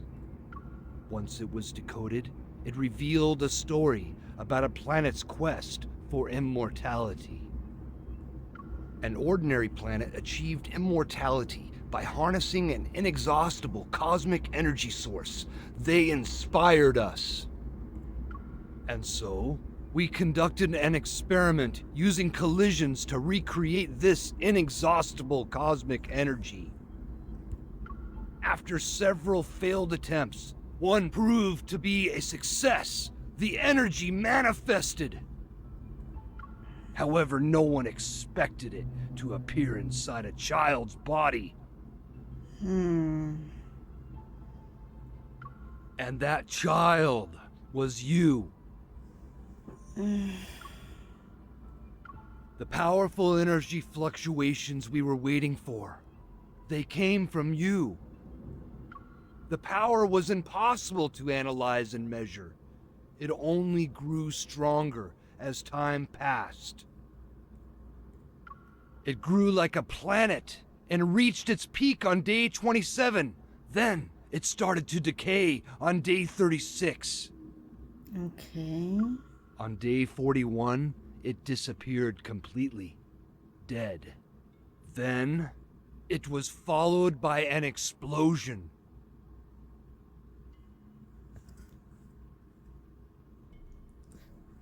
Are you trying to say, do we cause the coronavirus catastrophe? But shortly after, your power reconstituted itself and began to grow once again, just like a planet. Okay, so it's the fact that in the world underneath, when we finally get backstory on MC, they talked about how her ability, that it was growing stronger, and then each time when she technically died, but she was able to somehow get reborn, and they just continued experimenting on her. Like, she kept on dying and reborn afterwards a lot. And that's why she has, like, barely any memories from her childhood, because each time she passed, all the memories from that life is just gone. So she doesn't know much about her childhood. Therefore, we believe the power of the Aether core within your body is equivalent to the energy of a planet. So that's why it's the same thing as with Xavier's myth, the Light Seeker myth, how they say that her power is enough to cover the entire planet, that they can just live through her. That's why they wanted to sacrifice her. But that was the point of Xavier's story, where he was so in love with her that he didn't want to do that. He was trying to find ways to not do this for her, like for her not to be sacrificed. He was trying to find ways to be able to give them energy source without having to use her, but he hasn't been able to find that, I think. So it's just, with growing intensity, his gaze gradually shifts from the hologram to me. It's as if he's seeking my confirmation. Hey, I don't like this. I break eye contact and take a few steps back to observe the moving hologram before me. I didn't come here to listen to the delusional manifesto of a loser. Given your current mental state, do you really expect me to believe anything you're saying? Maintaining a calm expression, I push down my chaotic thoughts and steal a glance at Dimitri's fanatical expression. I don't think he's telling me the whole truth. Maybe I can make him reveal more information. Rather than believe I was created through collision experiments, I suspect you conducted these experiments on an innocent child. Before you deny it, you should answer my question first. Why would a cosmic energy specifically take on a human form? Dimitri's outstretched arms are slowly lowered as a look of dejection appears on his face. They make it seem like we should be happy with this. Like, he's making it seem like, oh, we should be happy about this. We should be wanting to join them in their quest for this shit. And it's like, no, we don't want this shit. Why the fuck do they think we want this? This is not happy. Like, they're so happy about her being around, and she's not willing. She doesn't want to be forced. Like, you guys are forcing her for this shit. I don't blame you for being skeptical. Even we who witnessed your birth firsthand were at a loss. What the hell? We didn't know if we should let you grow up like a normal person or use you as a resource. You were obviously willing to use this as a resource, so... Would this immense power lead to catastrophe? There goes that carrying facade. Took you long enough. Referring to this place as my first home, and talking about my magnificent creation, in the end, it was about making a massive profit. Even in the ramblings of a madman, fragments of truth lie hidden beneath insanity. From his words, I can piece together that ever wanted to obtain via unicorn. They desire a new kind of energy that was far more powerful and plentiful than Earth's natural resources and protocol energy. Maybe that was when ever set their sights on the ether core. You have no idea what kind of temptation lay before us back then.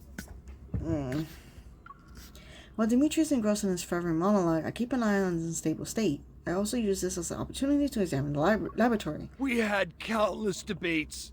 The Chrono Rift catastrophe struck when we were in the middle of our endless back and forth. And then it happened. It will always be the most regrettable thing I've ever done. I can never make up for it in this life. I wonder if they're the ones that kind of caused the Chrono Rift because of the fact they were trying so hard to... I hate this.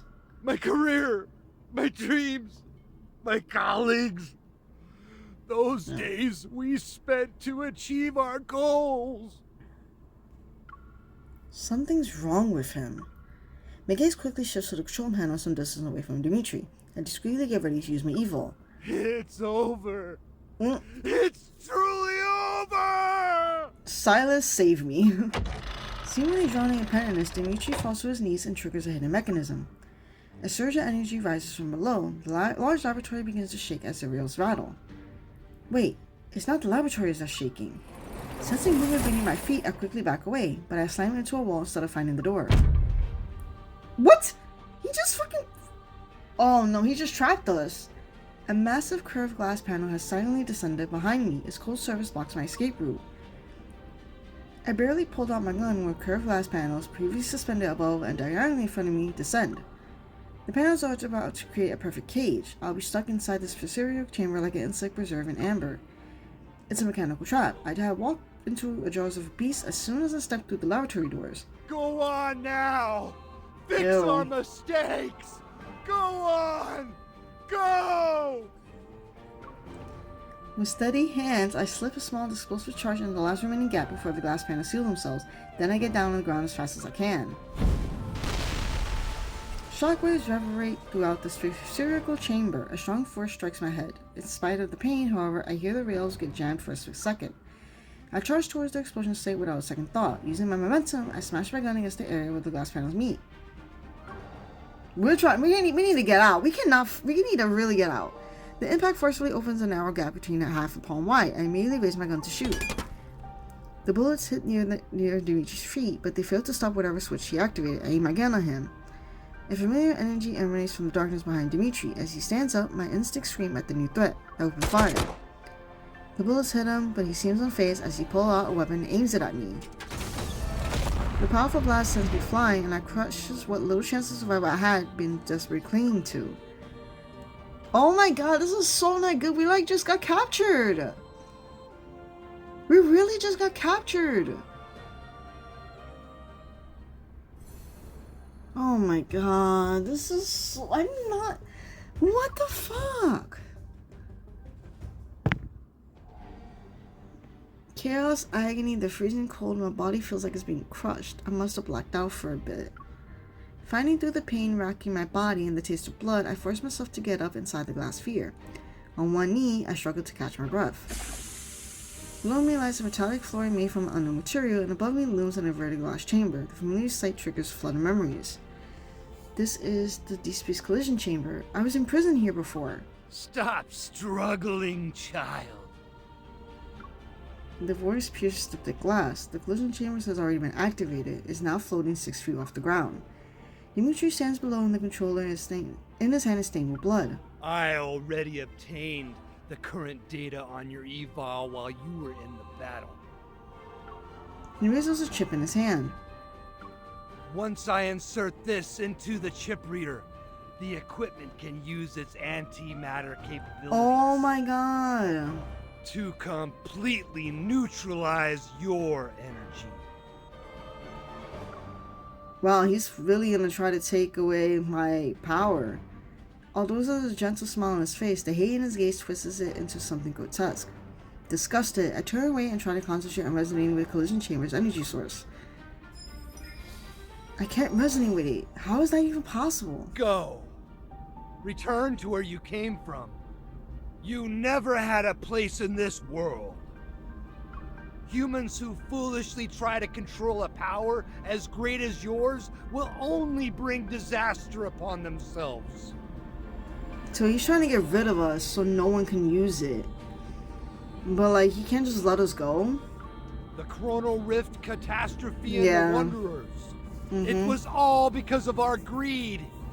We should have never created you. Yeah, so it's pretty much our fault that happened. Oh my god. With the hands that stained this world in sin, I'll put an end to it. I stand up while using the glass wall as support, yet vertigo hits me. Air is being drained out of the chamber. The pressure suddenly drops and the air in my body rapidly expands. At this rate, my lungs might rupture before anything else kills me. I hate to admit it, but I feel like I'm getting a sense of deja vu. My body recognizes this feeling before my mind does. Muscle memory is sending me a warning. It won't be long before I lose control of my limbs. I won't be able to feel anything in my strength. Even my thoughts will slow down and fade into oblivion. That was who I used to be. I won't sit here and wait to die. My thoughts are sluggish as I watch myself in slow motion. I draw my weapon, struggling to raise my arm. I pull the trigger and cause an explosion. But the energy burst from my weapon is absorbed by the active collision chamber. It can convert energy into fuel for its power source. My vision blurs. Not only is my strength being drained, but my body is also becoming numbed. The glass chamber reflects the cold laboratory lights. They sketch out fragmented memories. Oh my god. It's the same collision chamber that I was violently thrown into as a child. Those monsters and that cosmic void in the sky. It's all because of you! You are this world's calamity. Wow. We should have destroyed you years ago.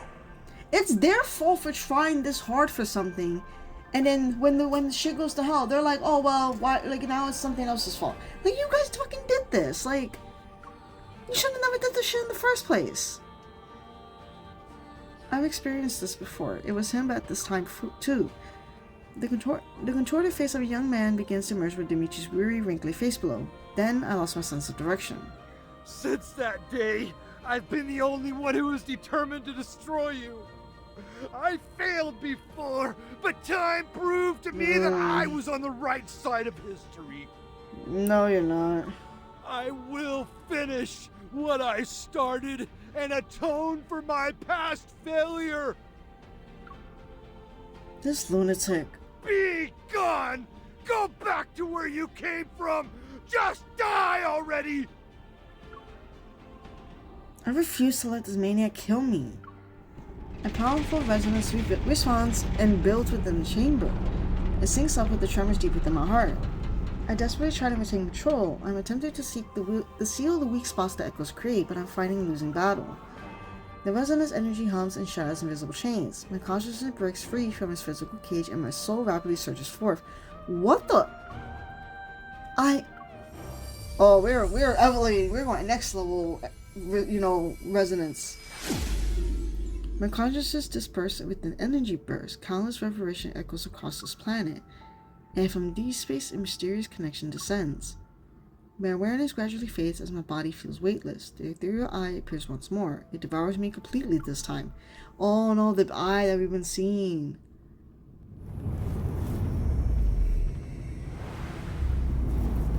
What am I? Oh my god.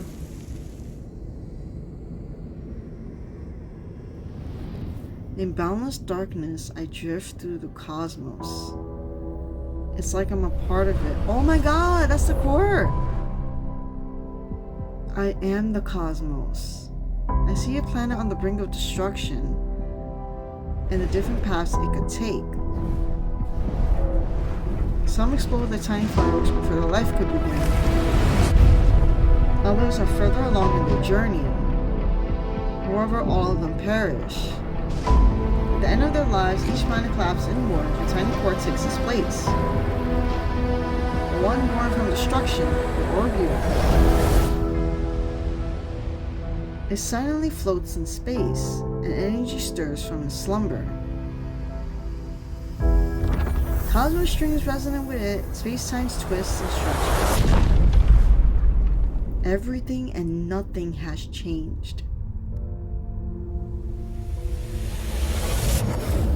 The regal core descends upon a planet nearing collapse. It's waiting for the end and its own birth. Oh my god, that's... I like rubbing my hands because I feel so icky about what's going on. We ascended to figuring out what the heck is going on. All the sensations in my body disappeared at the scene before me gradually fades into darkness. Suddenly, I hear a strong heartbeat and feel a warm power flow through me. It's a fragment from another space and time, yet it brings a familiar presence. Everything that was lost has returned to me. At first, it's just blurry images, remnants of scattered flickering stars in my mind. But as time passes, these images start to become clear. They slowly come together to form vivid, tangible scenes. Complete with sounds, textures, and temperatures, and even the faintest presence are real and full of life. Unfamiliar fragments that connect into a single unbroken thread. These past experiences, emotions, choices, and missions. Once again, they cross the barriers of time and space. Carefully weaving themselves into the fabric of my existence, they become a part of me.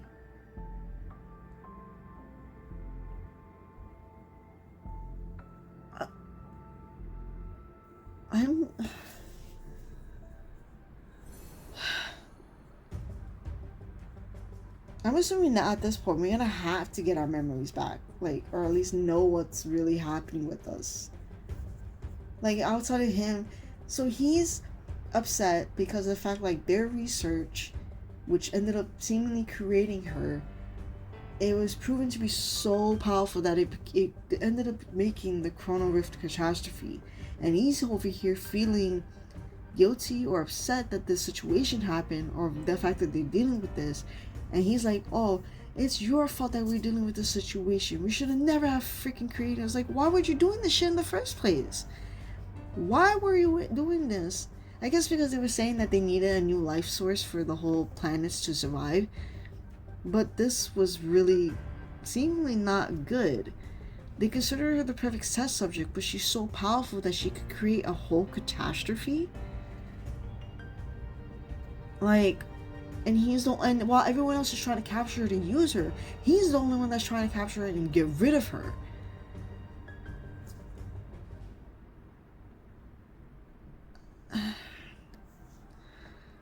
This is, wow, I'm like lost. I'm so lost as to what's going on. Sylus, he's back! Oh my god, please. This is tripping me. I hate this. I suddenly break through the downpour of memories. My vision refocuses. The familiar black-red mist envelops the area. I'm shielded by the falling rocks and steel beams. Meeting my stunned gaze, Sylus relaxes his furrowed brow, and a amused smile appears on his face. Nice explosion, little bomb. Sylus, do not fucking call me that, please. I don't want to be called that, like, ever. Sylus knows about that? Like, been knew about this, too? This place is collapsing. Give me your hand. The hand reaching out to me now overlaps with the memory of that same hand breaking through the barrier many years ago. Fragmented memories flood my mind, but there's no time to dwell on them now. I force my aching arm to move and grab his hand. Sylus yanks me out of the wreckage in one fluid motion. He secures his grip on my arm as he crouches. Keep your eyes open this time, kitten. Watch how we escape and remember it well. Oh, okay, so...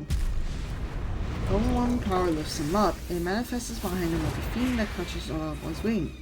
It's wings?! Okay. Okay. His wings are blocked up. Okay. We soar past the crumbling debris and fly away from the depths. Thunderous explosions echo below. So is Dimitri dead now, please? Can we have him dead? Standing at the edge of the arena, I finally see the full extent of destruction caused by uncontrolled energy burst. The entire central area has collapsed. Only a bottomless pit remains, its edges crumbling away.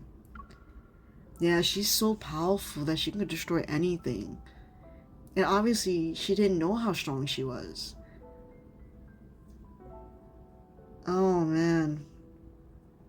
I leave Sylus aside as that strange detached sensation gradually fades.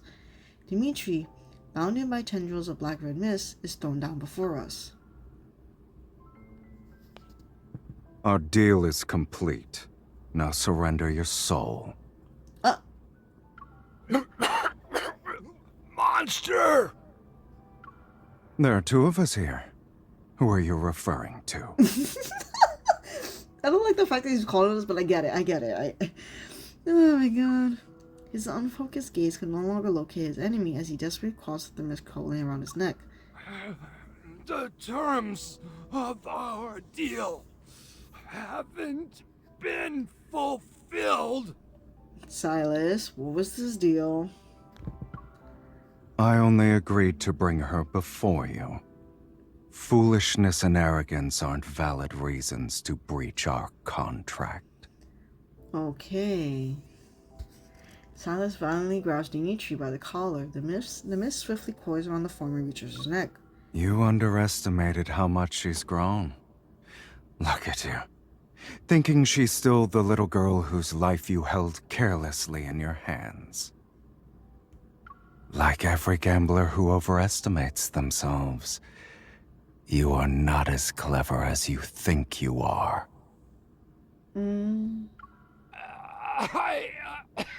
I know who's behind the antimatter. Let me go. With a contemptuous laugh, Sylus forcibly turns Dimitri's head to face me. Yo. Get a nice long look. It'll be your last. And do your best to remember the person who brought about your downfall. Yeah, because he could have left the slide and we didn't have to do this, but he was really trying to kill us. And Sylus was not going to let that shit happen. We weren't even going to let that shit happen. That's why we had that big burst. Like, we know, like, oh man. Die with a smile for us. All right? Oh my god. As Dimitri's screams and body are swallowed by black-red mist, I turn my gaze to the center of the arena. One after another, muffled explosions resound on the ground. This place will be gone after today. It won't reappear anytime soon. The laboratory that was never meant to exist might hold a few childhood memories. I might have cried in some corner or laughed in front of the platform. Perhaps I made those researchers who saw me as an otherworldly specimen believe I was just a normal child for a moment.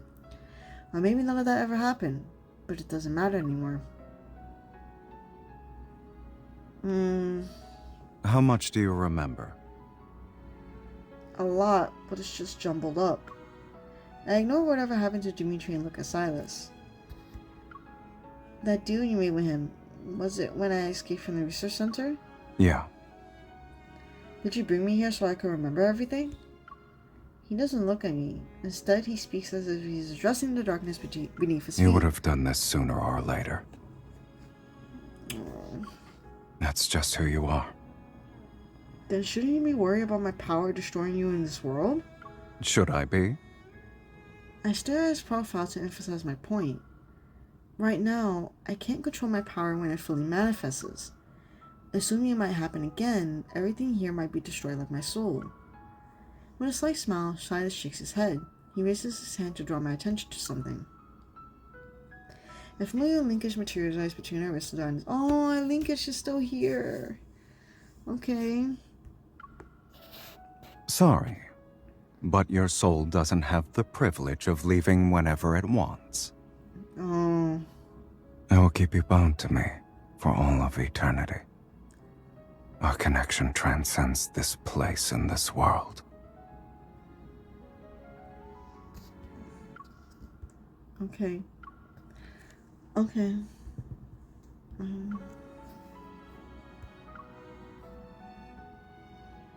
Sylus knew this. Are you done looking around? Sylus knew that everything was happening. He knew that we were experimenting. He knew we were in the research. He made a deal with him for a long time, for waiting for us to come back to the N19 zone and come back here. I guess there's nothing else to see. Sylus nods and turns to leave. As his arm moves, the linkage forces our steps to be in perfect sync. We're done here. Let's go home.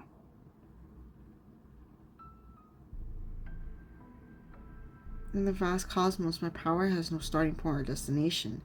It appears when the universe was created. It's a fundamental law etched into the fabric of existence. At some point, a force, weak yet unbreakable, begins to bind me. With it comes an endless fall. Oh man.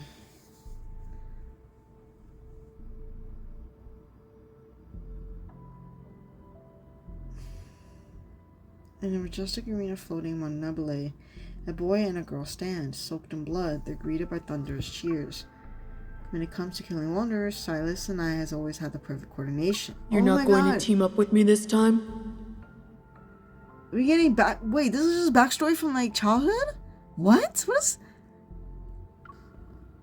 I hate teammates who try to steal my points. Then, what do you hate more? Teammates who steal your points? Or teammates who can't keep up with you?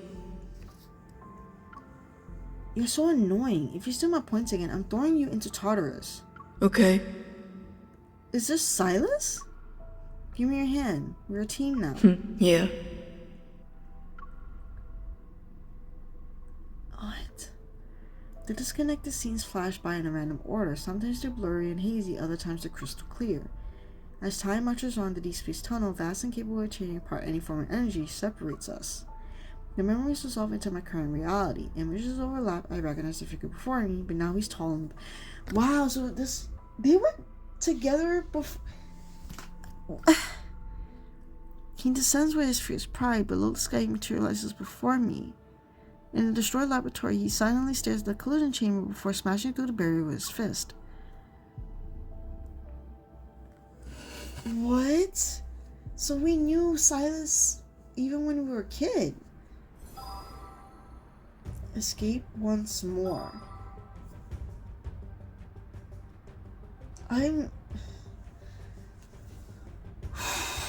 Whoa, this is a lot to take in.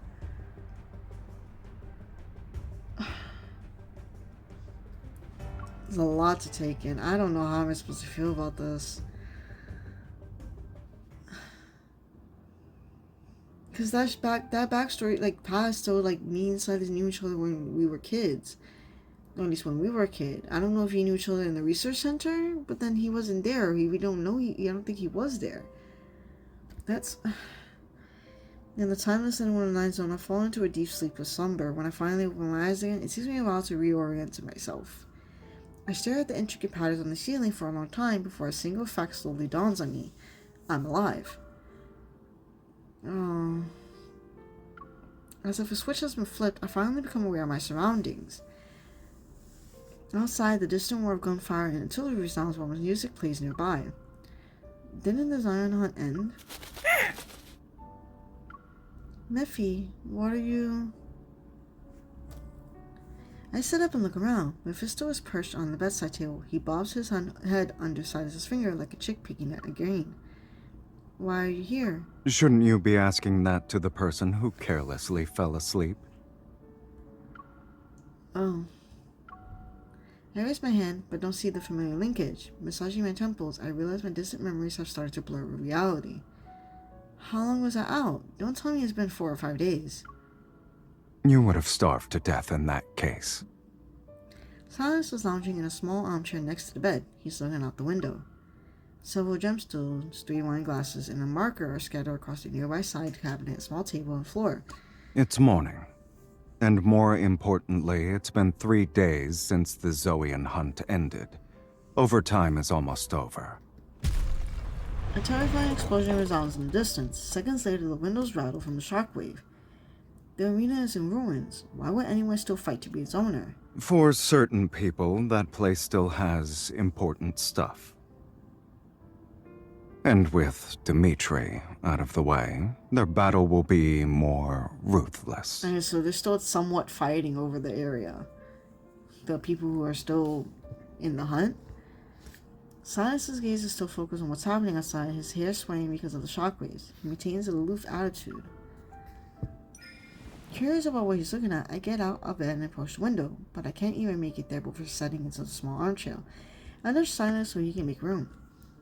What's going on? My body feels weak. It's like I've been thrown into space and had to orbit Earth 3 times. You didn't hit me while I was asleep, right? I think you just took a toll. Between the two of us, you'd be the one to do that. I was gonna say, like, I think she took a toll. Like, her body and her mind took a whole toll because of the burst that she did, the explosion that she made. So I think it's hitting her, like, really badly. Like, oh, she has to regain her strength back after this. Did I hit you while I was sleeping? Silas holds up 2 fingers and glances at my right hand. Twice. I had no idea. I was dreaming the entire time. Maybe I got too excited. Silas finally turns to face me. He gently takes my wrist and gives it a slight shake. Are you well rested now? More or less. Let's go then. Mephisto takes the chance to sneak away, snatches an empty wine glass, and fly out the window. Silas stands and stretches before picking me up. Time to eat.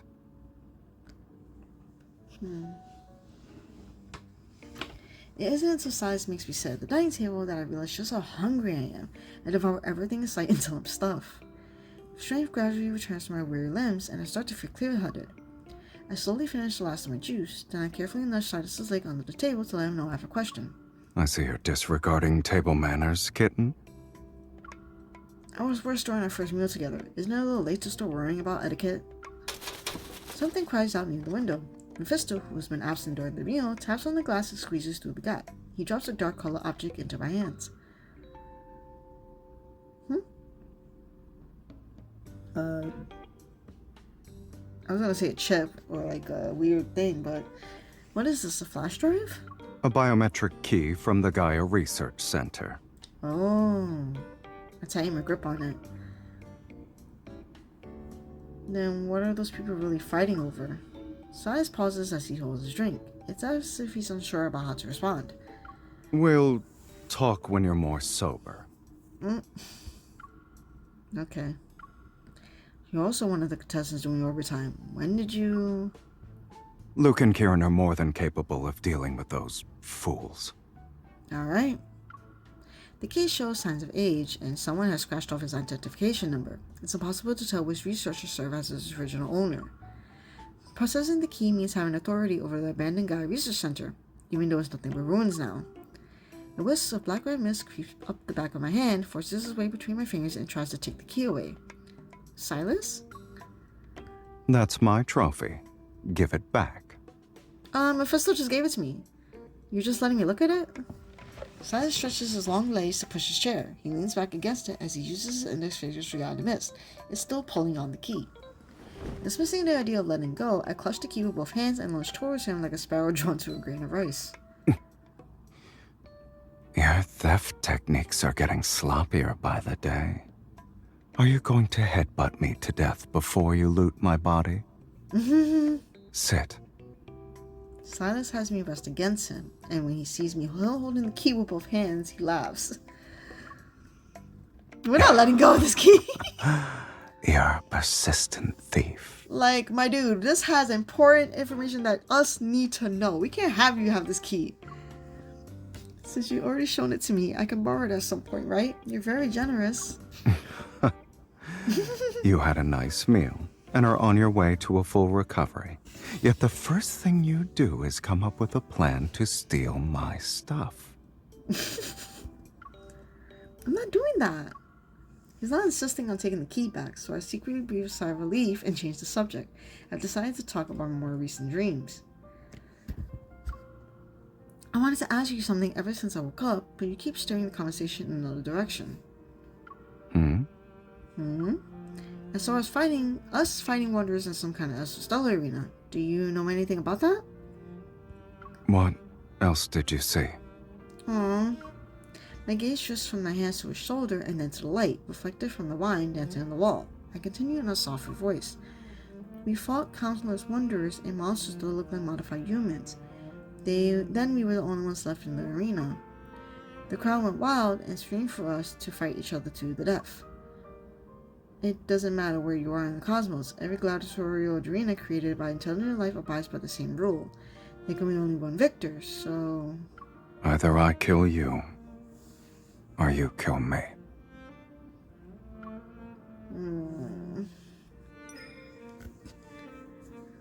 I stood up straight and touched the corner of his eye. I'm searching for that hidden color in his right eye.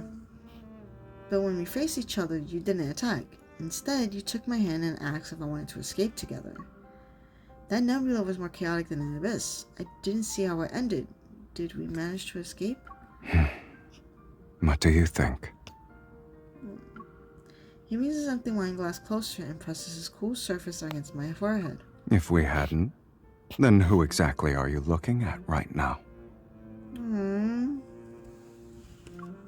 We're pretty special, huh? Oh my god. Speaking of which, you never doubted yourself, or worried about my capabilities for that matter. Then you went through hell and back, barely escaped with your life, and arrived in the N109 zone before it fell? More or less. Have you ever considered that me landing in the N109 zone wasn't a coincidence? It's because of the Gaia Research Center? Science remains nonchalant.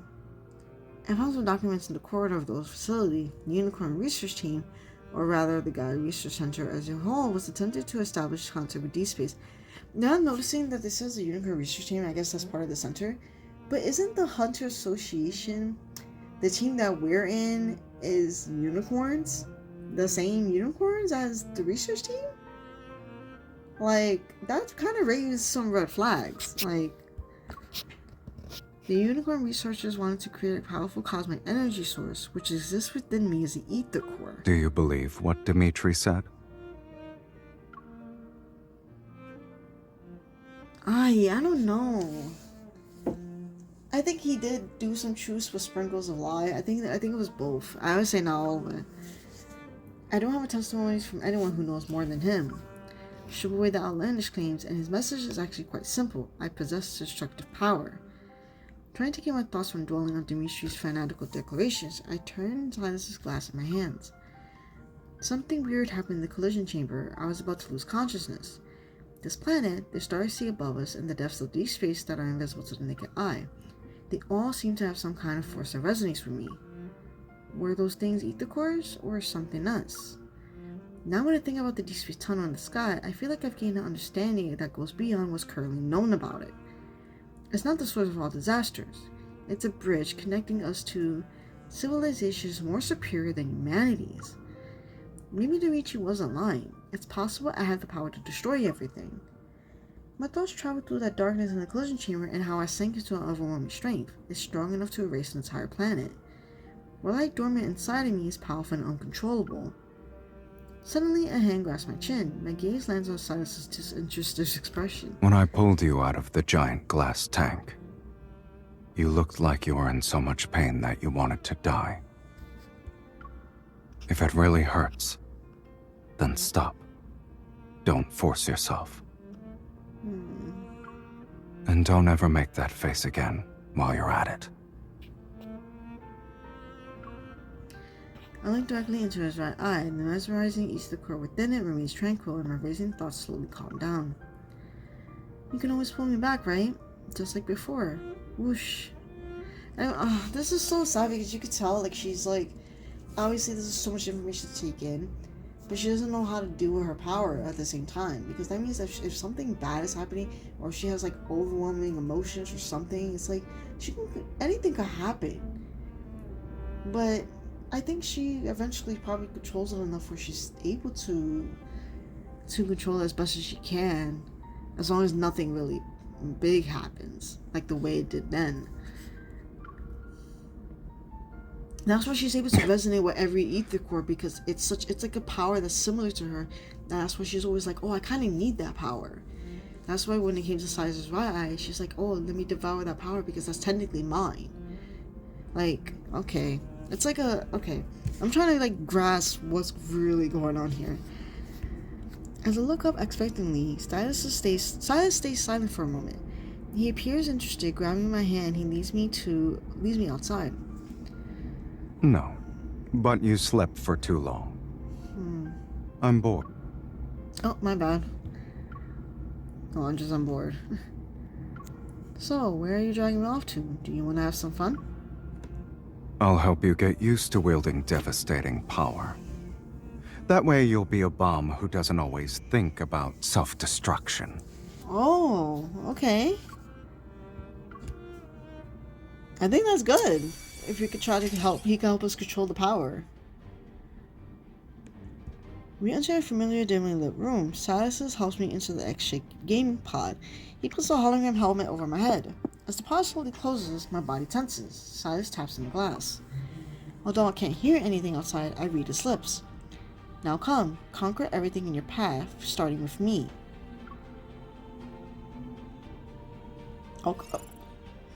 Oh, okay. Alright, I guess we're just doing another battle. After matching wits with Sylus for 47 rounds? Damn, we trained to hell. My heavy eyelids forced me to be the one to call it quits first. I slept so deeply that when I woke up, I found myself in my own bed. I had been moved there and didn't even stir once.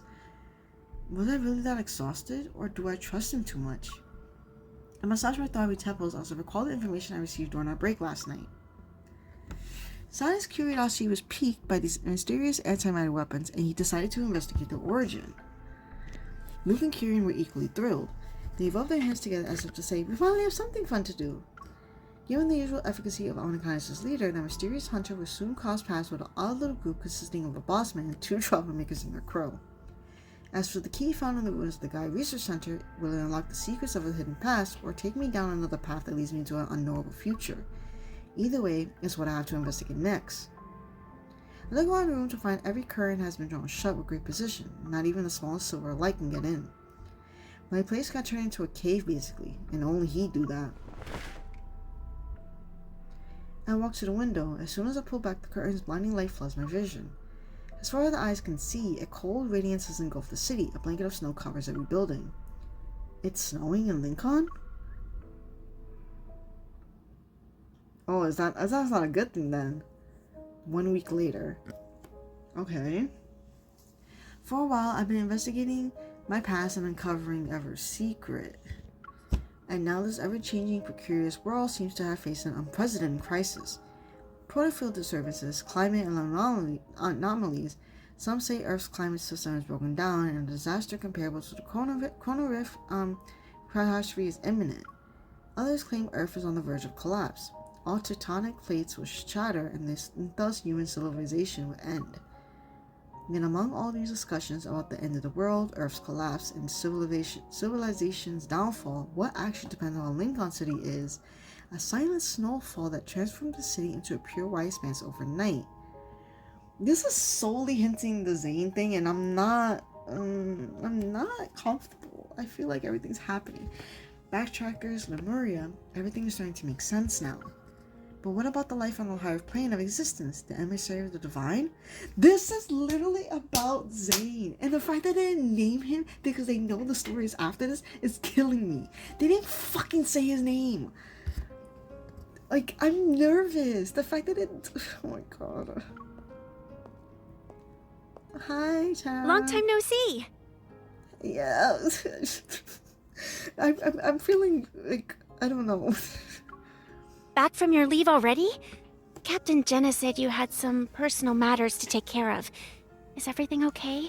It's so interesting that Captain Jenna is like knowing that we're kind of doing this, but she has her back and is letting us do this, which is kind of interesting. For my administrative leave, only Jenna knew about my visits to the ruins of the Gaia. Yeah, so she knows, and she's letting her do the research for her past. That's interesting that she's letting her do so. After hesitating for a moment, I shake my head and smoothly change the subject. I'm fine. You can say I went back home. By the way, have you heard of the term emissary of the divine before? It's supposedly connected to civilizations on our higher plane of existence. Among all the rampant doomsday theories, the concept of being watched by civilizations with higher dimensional beings is actually the easiest to understand. It can mean a messenger who can communicate with godlike entities. Even if they do exist, finding someone like that would be harder than finding aliens. But the fact that Zane is what? Oh no, this is rocking my brain. The fact that they're talking about this is literally Zane. This is Astra. This is no. I can't. Okay. I can't. My brain is already wiring like crazy. The sound of typing behind me suddenly stops. When I raise my hand, I see Nero has come over to join the discussion. And if those higher dimensional life forms aren't saying anything, well, even an emissary might not know they're one. Oh my god. I've also heard that the next mass extinction might be just around the corner. Nero silently rubs the air between his eyebrows. He's unconvinced. Isn't that just propaganda spread by prototists to push for the development of protocore technology? Not necessarily. In this vast, endless universe, who knows how many civilizations are locked in battle? Our Earth might be the only surviving blue dot among them all. Wow. Amidst the ongoing discussion, my thoughts begin to wander. Maybe Everett thinks our civilization is already approaching the limits of biological evolution. Pursuing the transition of evolution to counter this supposed crisis, that must be their true objective. As a side note, there were strange omens before the 2034 Chrono Rift catastrophe. A polar night was present for 3 consecutive days. While conversing, everyone subconsciously turns to look at the heavy snow outside. It falls as if descending from the cosmos itself. Regardless of whether Earth falls apart or the world ends, as long as the subway runs and wanderers exist. We need to fulfill our duties as hunters and protect this city. Alright. Tara's a sweet girl. Okay. No, this they're hinting so hard with the Zane thing. That's killing me. Oh my god. When we are together.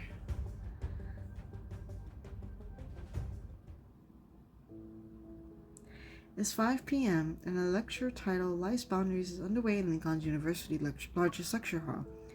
Aside from medical students from other departments have taken a seat to listen. In the packed lecture hall, the speaker stands. His back faces a projection of the beating heart model, and his authoritative voice is steady. Life itself is not endless.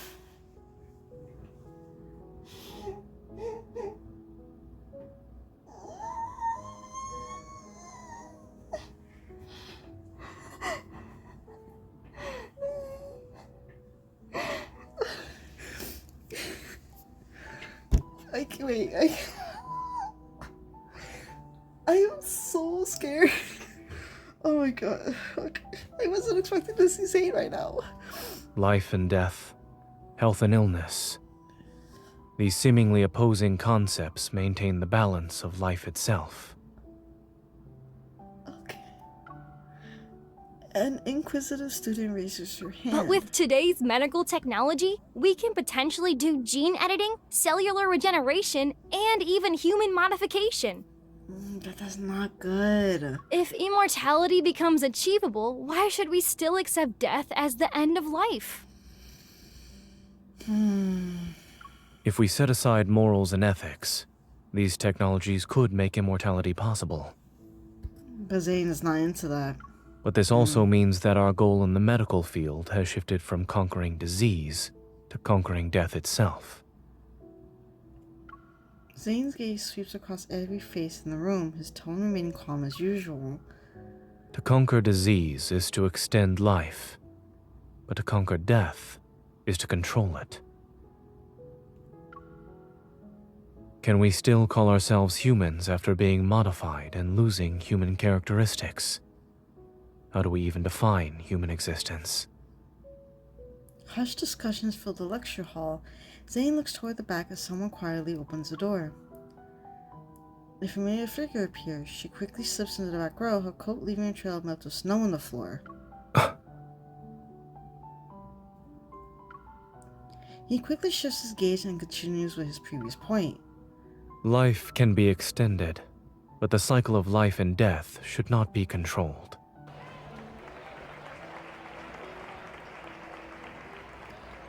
After the lecture ends, Zane is completely surrounded by eager students.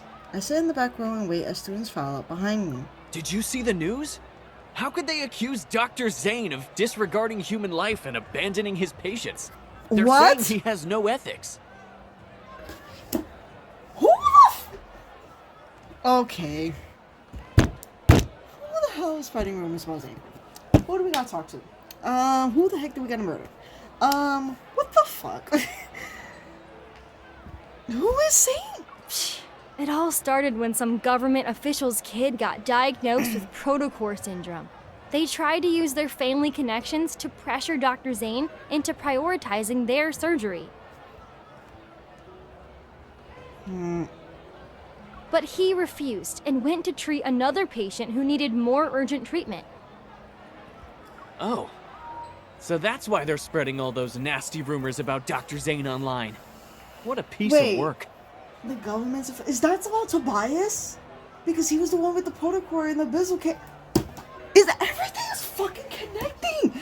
Bro, I can't... Wait. The government's kid got diagnosed with protocore and they used their family... This is about Tobias, right? Because he was the one that had a protocore and then he didn't want to be treated though. But they were pressuring them for him to get treated. Everything is connecting. Everything is fucking connecting. As the students' conversation fades in the distance, I stop eavesdropping and nod in quiet agreement. Spotting a few reporters approach the lecture hall, I catch Zane's eye and wave. I silently mouth a sentence.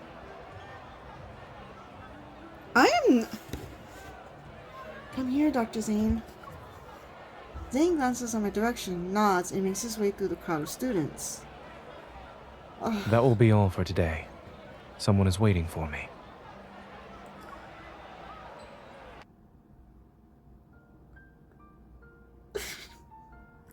Wait, why am I about to cry just seeing Zane here? I'm not... I am not ready for any of this shit. I am so... After helping Zane dodge the reporters, we leave the university and stroll through the snow-covered streets, bathe and eat evening's golden light. You're good at making complex topics clear and accessible, Dr. Zane. If I were a few years younger, I was thinking to your lectures every day. Really? What was the second key point from the third section? Okay, now you're trying to test me. Faced with Zane's knowing smile, I sigh and turn to walk in the opposite direction. Where are you going? I need to run a time machine so I can hear your brilliant lecture from start to finish. 3, 2, before I can finish my silent countdown, he grasps my hand. Come back. Oh, God. Okay. I only saw you arrive near the end of the lecture. The time machine must have not been invented yet. Okay. Coffee in hand, I sit silent on the roadside bench as Zane hands me a weathered envelope. I'm hoping... Here's the information you requested. Okay. I was gonna say, I'm hoping that we told Zane, like, what happened. Like, the wax seal on the envelope is still intact. The documents themselves have small creases. Exchange documents while sitting on the bench. I like those secret agents trying to save the world in the 008 movies. It's not even 007, it's 008. Given what you've asked me to investigate, it is certainly a secret that concerns the fate of the world. Okay. I vaguely remember Zane mentioning Dr. Noah's Arctic expedition research, which might be connected. The cryptic patterns etched into the keys seem to point towards traces of a pre-mortal civilization. 14 years ago, a research team ventured into the Arctic to study life's boundaries. They made an unexpected discovery in an ice cave. According to the surviving documents, the pictographs they recorded in the ice cave bear a striking resemblance to the patterns on the biometric key.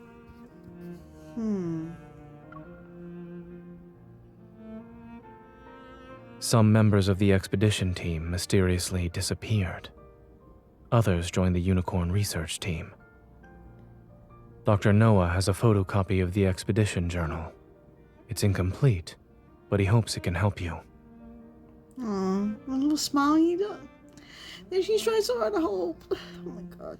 Signals from Deepspace to eat the core of the key. The clues form an intricate web in the darkness. It stretches across the boundaries of time and space.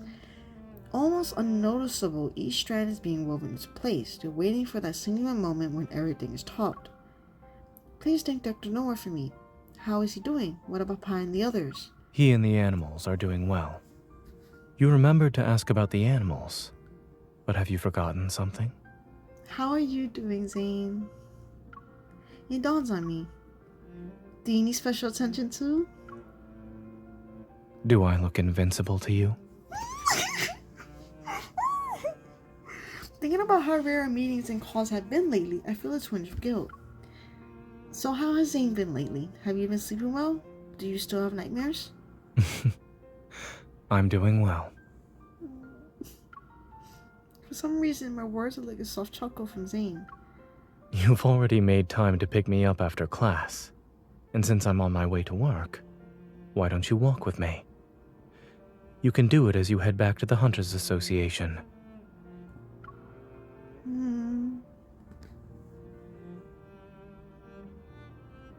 Traffic is at a standstill during the evening rush hour. Fortunately, Asco Hospital and the association are within walking distance, so we decided to continue on foot.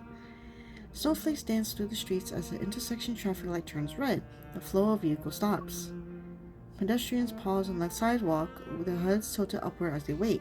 They watch the graphic holographic display flicker above the intersection. Ever has officially launched the Fountain of Atay initiative.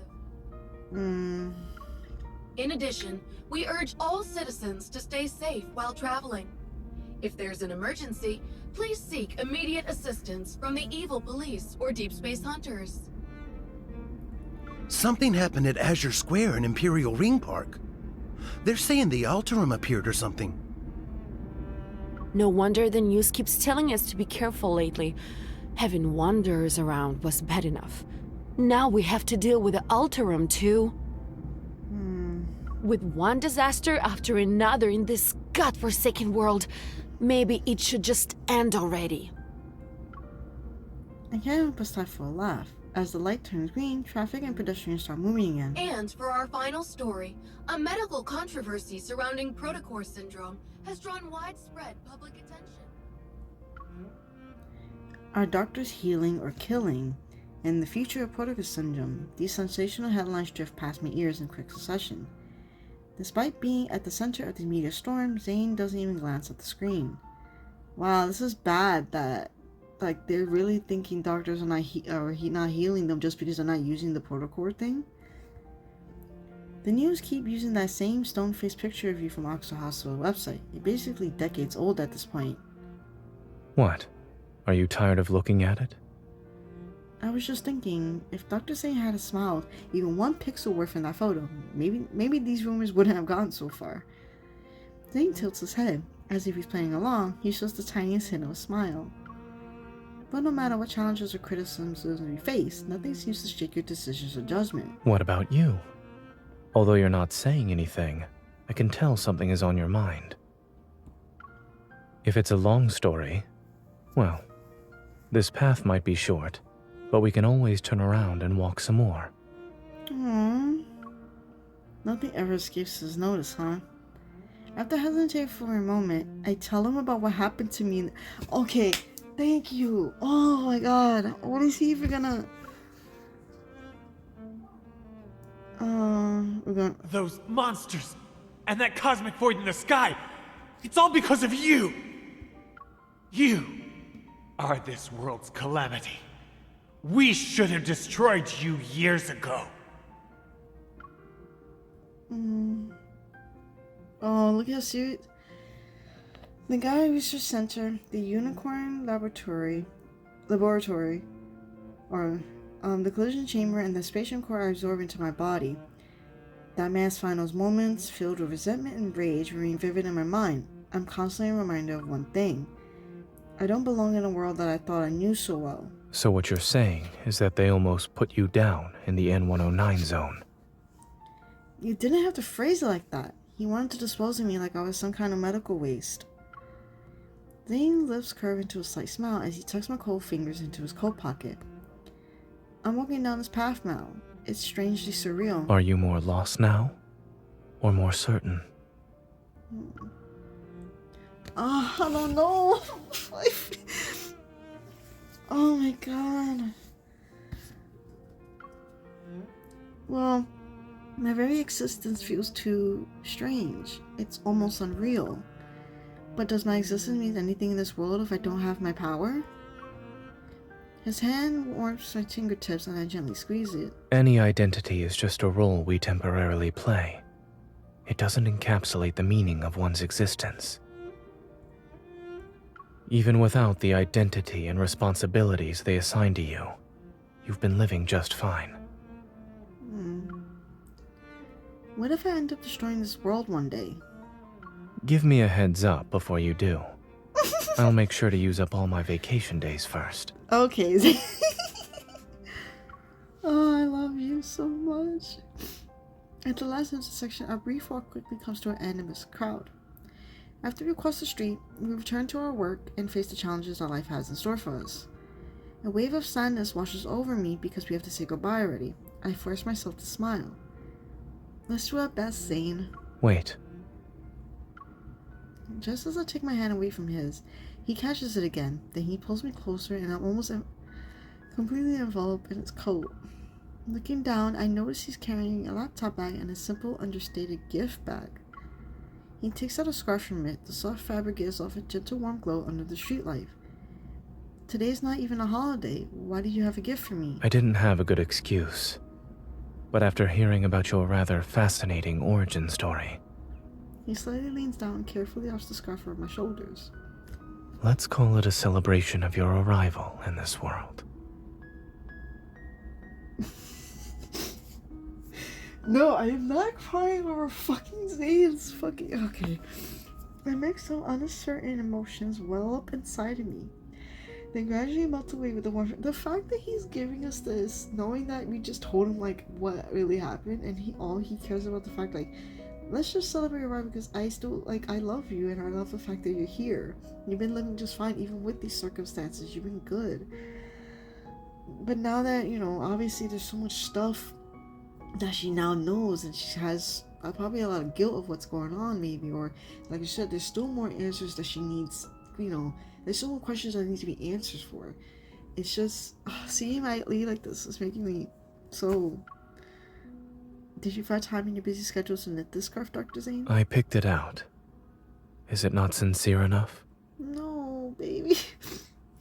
He raises his hand to smooth my disheveled hair. The snowflakes that landed on his forehead slowly melt away. Whether it's ever or something else, the path you've chosen will be full of challenges.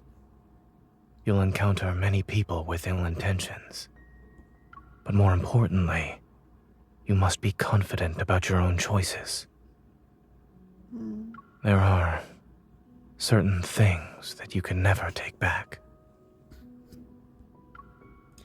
In the vast expanse of snow, neither of us takes a step forward. Oh my god. Then my first correct choice for today must have been seeing you. Thank you for choosing me. Why are they this is the main story, but yet they're acting like they're actually together. Infold are like this is the ship. Am I bugging? Like what the fuck? Thank you for I die. I cry. That's so. Oh my god.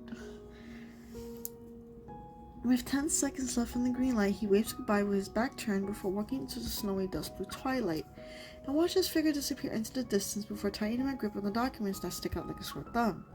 Looking around the bustling intersection, I'm surrounded by the constant flood of noise and information. It seems every sound and flash of a screen pushes people towards the next split-second decision.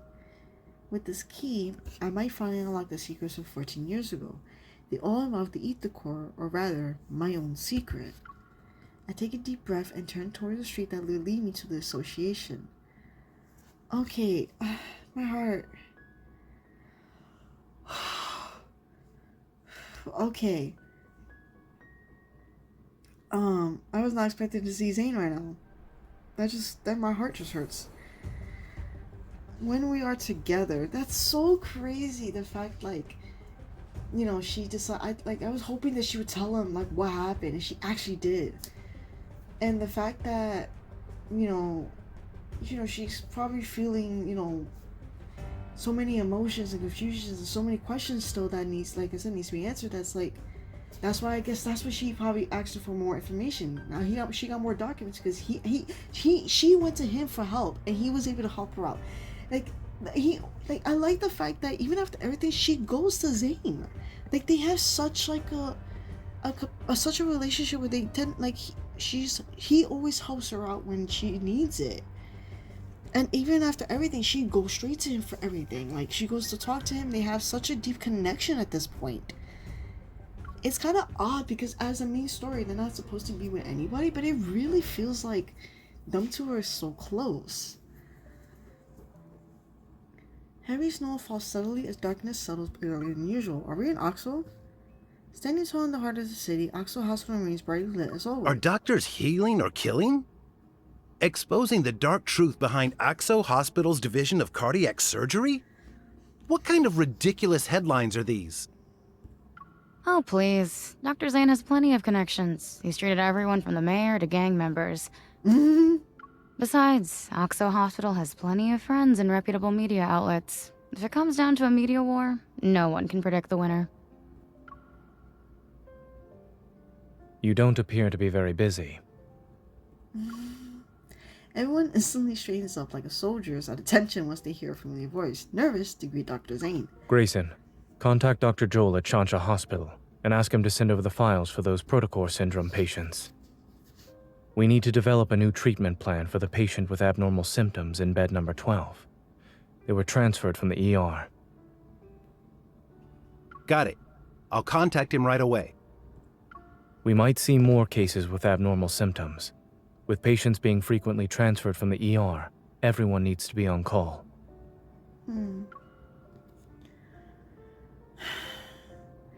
After methodically delegating the remaining tasks, the staff watches as Zane disappears down the hallway. Dr. Zane's composure is something else. He is not that much older than us, too. How is there such a huge gap? It's like the difference between gods and mortals. We can only admire him from afar. Yeah, this is hinting like something bad is happening. This is not, I'm not, like, I know they're praising him, but like, reading between the lines, this is not a good thing. Come on, let's get back to work. The best way we can help Dr. Zane is by doing our jobs well.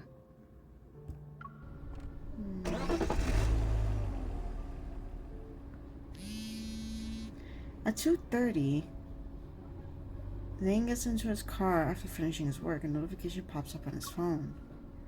The hospital director approves his application for the medical research project. His phone rings. Zane glances at the screen. It's Dr. Noah. Oh. Zachary just called. He said you want to join the Fountain of Atay research project? What?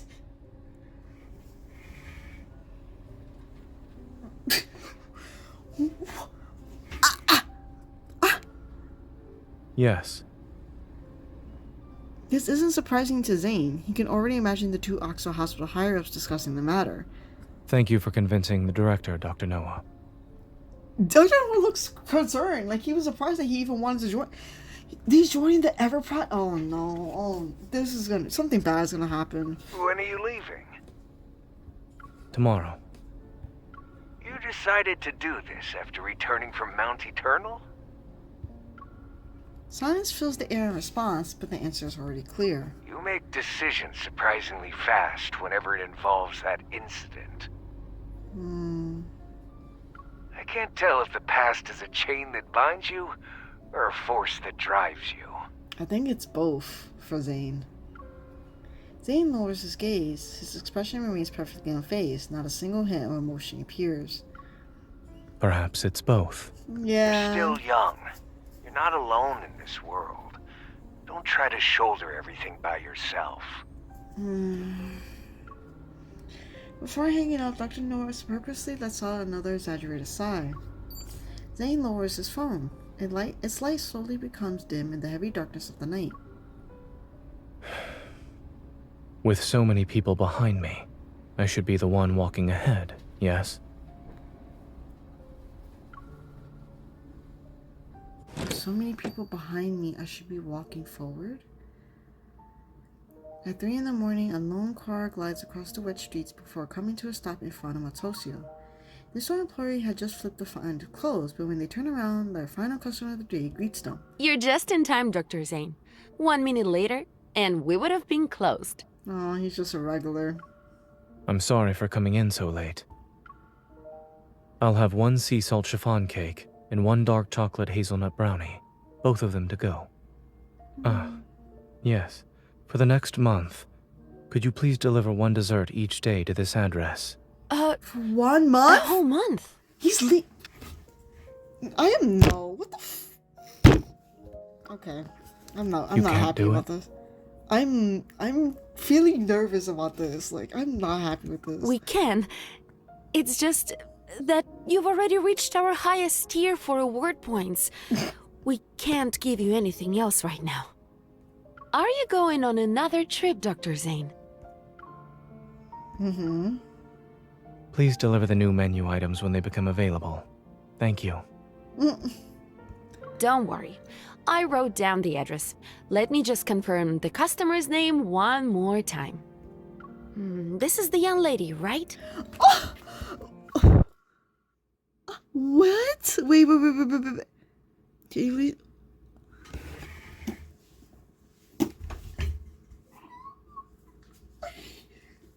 This man. I'm more mad at the fact that he's already leaving for a whole month. But the fact that he's telling them to give us a dessert for us each day. Zane.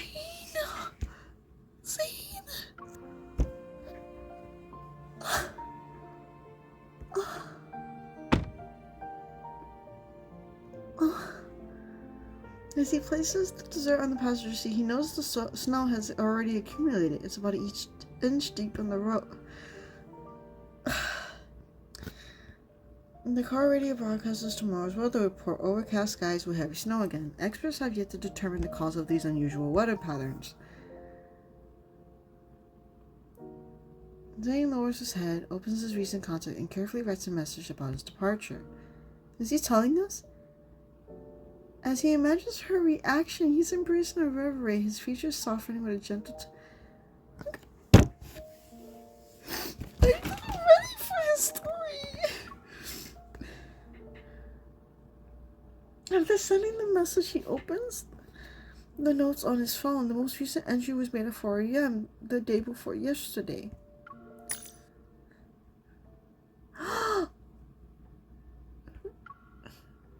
First dream question or second. He's noting this down.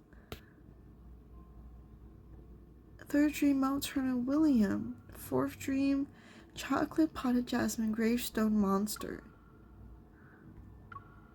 14. 2 fragments that I can't remember anything clearly.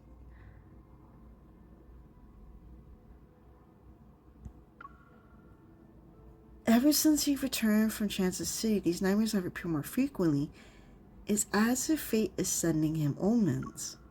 Trying to ease the dull ache of fatigue, Zane massages his temple. He turns off his phone, tosses it onto the seat, and grips the steering wheel. Oh my god!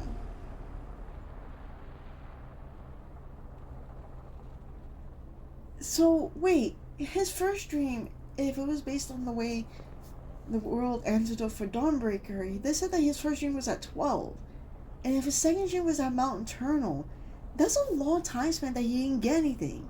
And then as time was going on, he started getting more dreams. And then after the Zane story branch, it was stated after Mount Eternal, he was having issues sleeping and he was getting nightmares throughout that time. But it was easing after that. But I think it's gotten back to worse. What? The windshield wipes sweep away the snow, but the snowfall grows heavier by the minute. He can barely see less than 50 meters ahead. When Zane finally makes out the 2 white shapes as a mother and child stumbling along, his car is already dangerously close to them.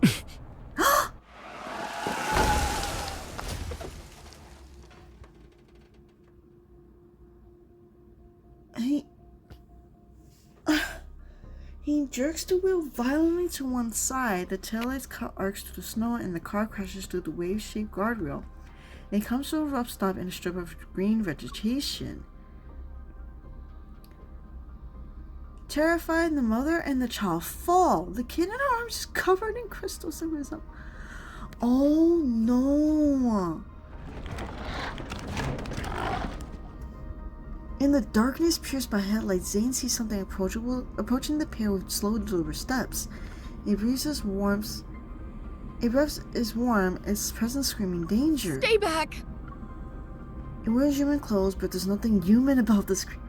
Oh my god, no, the protocore syndromes are taking over.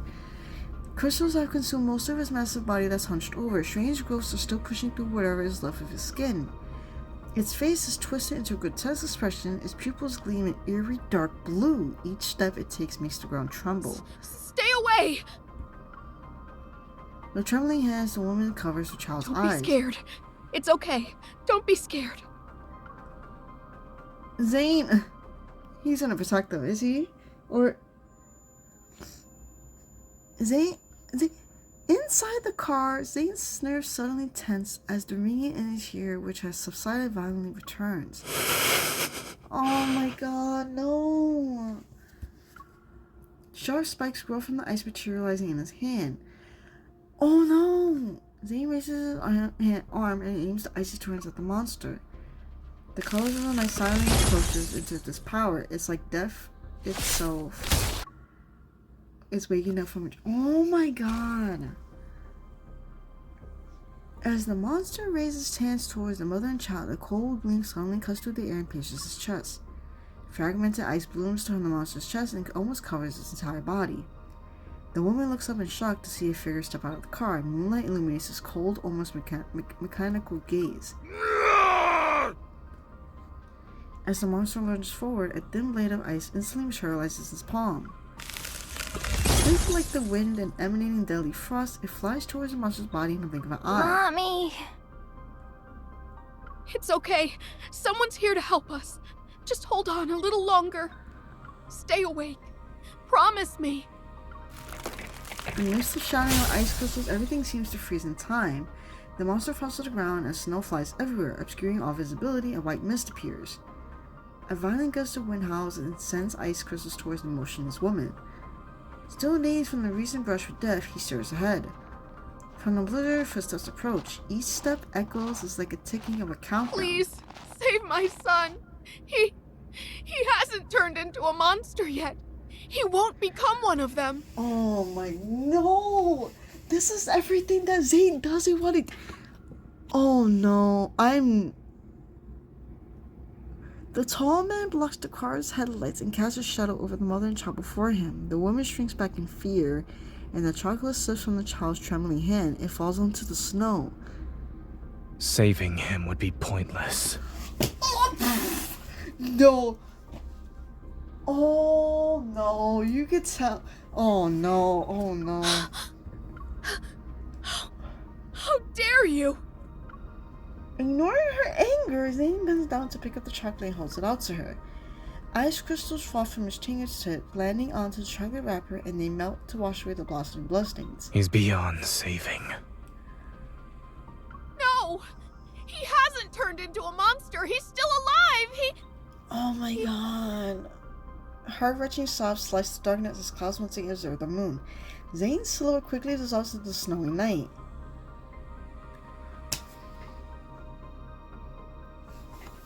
Oh my... Wait, okay. That literally looked like there was a hint to Dawnbreaker. That was like him I think this... Alright, if we're gonna do these battles, we'll check back in like a few minutes. We'll figure this shit out. I am so lost. Anyway, so after finishing the story, obviously the next part would be Zane's story, so we'll continue that after that, the different part. But I am I don't even know what to feel after learning all this information. I couldn't even process everything. I had to write everything down on a notebook just to figure out what the fuck was happening, because there was so much information that I don't even know what to do with that. Like, thinking about the fact, so at the beginning, we were transporting the station core because there was a lot of situations that was going on about protocors and everything. Ever has announced this whole Fountain of a Tea project. The First Species and the Hunters Association is getting a lot of backlash for what's going on, that no one's providing answers for what's going on. Ever is like taking all of this time and being like, oh, we're able to provide all this solutions and all this protocol syndrome treatments to help with everything that's happening. And that's pretty freaking ridiculous and kind of hard to do. And then as we were, oh my god, oh no, we're not dealing with this. I can't look at this shit. Anyway, go back. We'll look at this later. After that, yeah, so we were transporting the vehicle. It ended up getting attacked or hijacked. This random woman said, oh, you should know who I am. I was probably one of the researchers in the team, or knew someone who was part of that in the research team. And obviously she didn't know, and then somehow accidentally MC took the spatium core. So now she has more power in her body that she can't even handle at this point. So now that makes her even more of a threat in everybody's eyes, or more useful in Ever's eyes.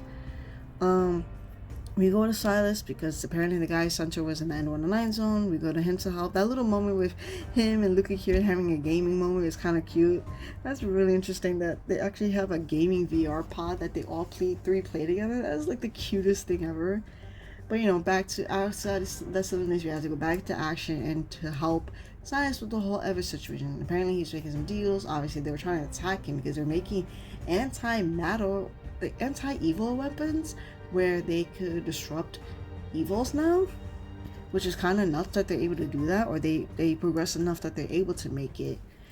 But now we got more answers to what she is, where it seems like she was created, but I thought it was like, oh, it was a girl who they infused ether core in, but they're making it sound like she's just created, like a random spawn. Like, I don't know, like she's an alien or something. I don't know what it is, but I don't think that's true.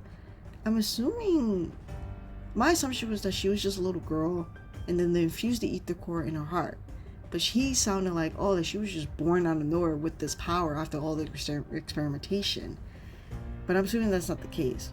Either way, Dimitri, who regrets what happened with the situation, because it seems like her power ended up causing the Chrono Rift catastrophe of the 2034, which is what ended up with the research team disbanding and leaving and all the other stuff. After that, he's been spending that whole time there waiting for her to come back so he can get revenge on her, because he blames her for why everything happened, even though it's on them in the first place for experimenting. Obviously, she makes a strong enough burst that destroys the area. Sylus comes and rescues her. Apparently Sylus knew this whole situation that was happening with her, but I don't know what happened, or I guess because he was in prison for a while, so he couldn't obviously save her. But like, I'm so like colossal to how they're disconnected with the way things are going. Obviously they share half of a soul together, but like, what the heck is this? And then after we get back from Lincoln, I guess Sylus returned us back to Lincoln. And now a whole snowfall is happening, which is kind of weird. Obviously, that's heading towards Zane because he's the resident snow guy. And I wasn't expecting to see Zane in the second chapter. I was pleasantly surprised, but now it seems like everybody's turning against him just because of his beliefs and morals, which is really interesting because I thought it was just, you know, the fact that the protocol syndrome is becoming more shown now. A lot of issues are becoming prominent, that a lot of people are getting protocol syndromes more, a lot of cases of it, which is not a good thing because these people are slowly dying or slowly becoming wanderers because of it. And Zane, obviously, like he said, like, you won't be considered human if you just take away that human factor of having a life and death, because trying to achieve immortality is not really a good thing, which is what Ever is trying to do. So it's like he literally is like against what Ever is doing, but yet for some odd reason is joining the research project for Ever's Fountain of a Tea. It's I'm so like, it's so crazy that, and the fact that they hinting about the whole gods and mortals thing, knowing that Zane is like the demigod, or he's the emissary of the divine foreseeing future shit. Like, it's mind-boggling that they're really highlighting it hard. And the fact that he's been having notes of when he had these dreams, of what he's remembering of it. The fact that he's at like 14 to 15 dream at this point, he's been stated that he's been getting them a lot more lately, which has been a really bad issue to him because he knows something bad is happening. The fact that that happened at the end, knowing that he stated that he couldn't save that child, that tone of voice that he had, it definitely sounded like Dawnbreaker Zane. It wouldn't sound like, it doesn't even sound like the way Zane is. I don't know if that's true, but that's crazy the way he acted. He didn't go straight to trying to help. He went straight to being like, he ain't worth saving. That's crazy.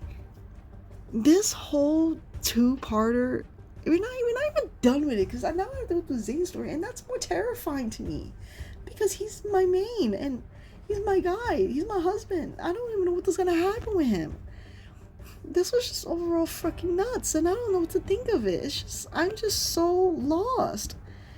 There's so much information that I gotta process. I'm gonna like take some time off. I take maybe a few hours, and then I'm gonna go back to recording for Zane's story. But this is crazy. I can't believe how this fucking like started and ended. We got so much more information. And like I said, she obviously now knows more about herself, and I'm assuming she feels a little confused and still lost about the situation, because yeah, she got more information, she got more answers, but there's still a lot of things that are completely unknown to her. That's why she asked for help from Zane to get more information, which he gave her documents or whatever. I really like the fact that they still have a sweet moment together, where it seems like, man, they really are, Zane and MC are really just fit for each other. I feel like the main story shows this so well for them, but now I think it's gonna take a drastic dark turn once I read the next Zane story. But overall, this was a crazy ass like story. This is so nuts. I felt so scared, so icky, so disgusted what was going on. The whole Sylus and Fast and Furious type shit, that was beautiful. You see how they acted, the little confident, the sassiness that MC was playing around with, being on Sylus' shoulder. Oh, hear this, him being there, that little fist bump they did. Oh my! And then he's like, oh, here's your cup of coffee, or no, it was a cup of milk tea. Here's your cup of milk tea. You can drink it while I shoot everybody else. Like, that power dynamic duo is so freaking beautiful. It's so amazing. That was beautiful. That whole scene, masterpiece. Sylus looks so sexy just being in charge, murdering people. Like, that's just a weird thing to say, but he's sexy as hell. Like, we can't freaking not say that. Like, he would look so good doing that. But yeah, I don't know. Overall, I really enjoy the story. There's a lot of things happening that's fitting. We're getting pieces together. We're not fully there yet, and I don't know how Zane's story is gonna fit into this, because I think it's gonna get worse from here. I really think so, and I'm a little worried to see how this is gonna go with Zane, because I know me, I'm gonna be crying the entire time with Zane, and I hope you guys be prepared for my tears. But anyway, thank you guys so much for watching my reaction, checking out the story with me. What do you guys think of the story for so far? Do you guys think this is crazy as much as I do? What do you think what's going on? Do you have any theories of what's going on with MC or Zane, or how Sylus knows everything? It's just a lot of things that are, like I said, a lot of things are answered, but there's so many questions still. It's just, I need to know what's going on. It's frustrating and compelling and exciting. There's so many emotions. I'm just like, there's just a lot happening. Anyway, we're gonna go through Zane's stories next. But other than that, thank you guys so much for watching this very long video. I know this was very long, considering this is about like a 3-hour video just going through those 2 chapters. But there's so much happening in these that it kind of needs to be discussed. So if you guys have any discussions, you can leave in the comments down below. We could talk about what's going on in the story. Other than that, like I said, thanks for watching. Hope you guys enjoyed this long video. Like and subscribe, and I'll talk to you guys in the next one. Bye bye.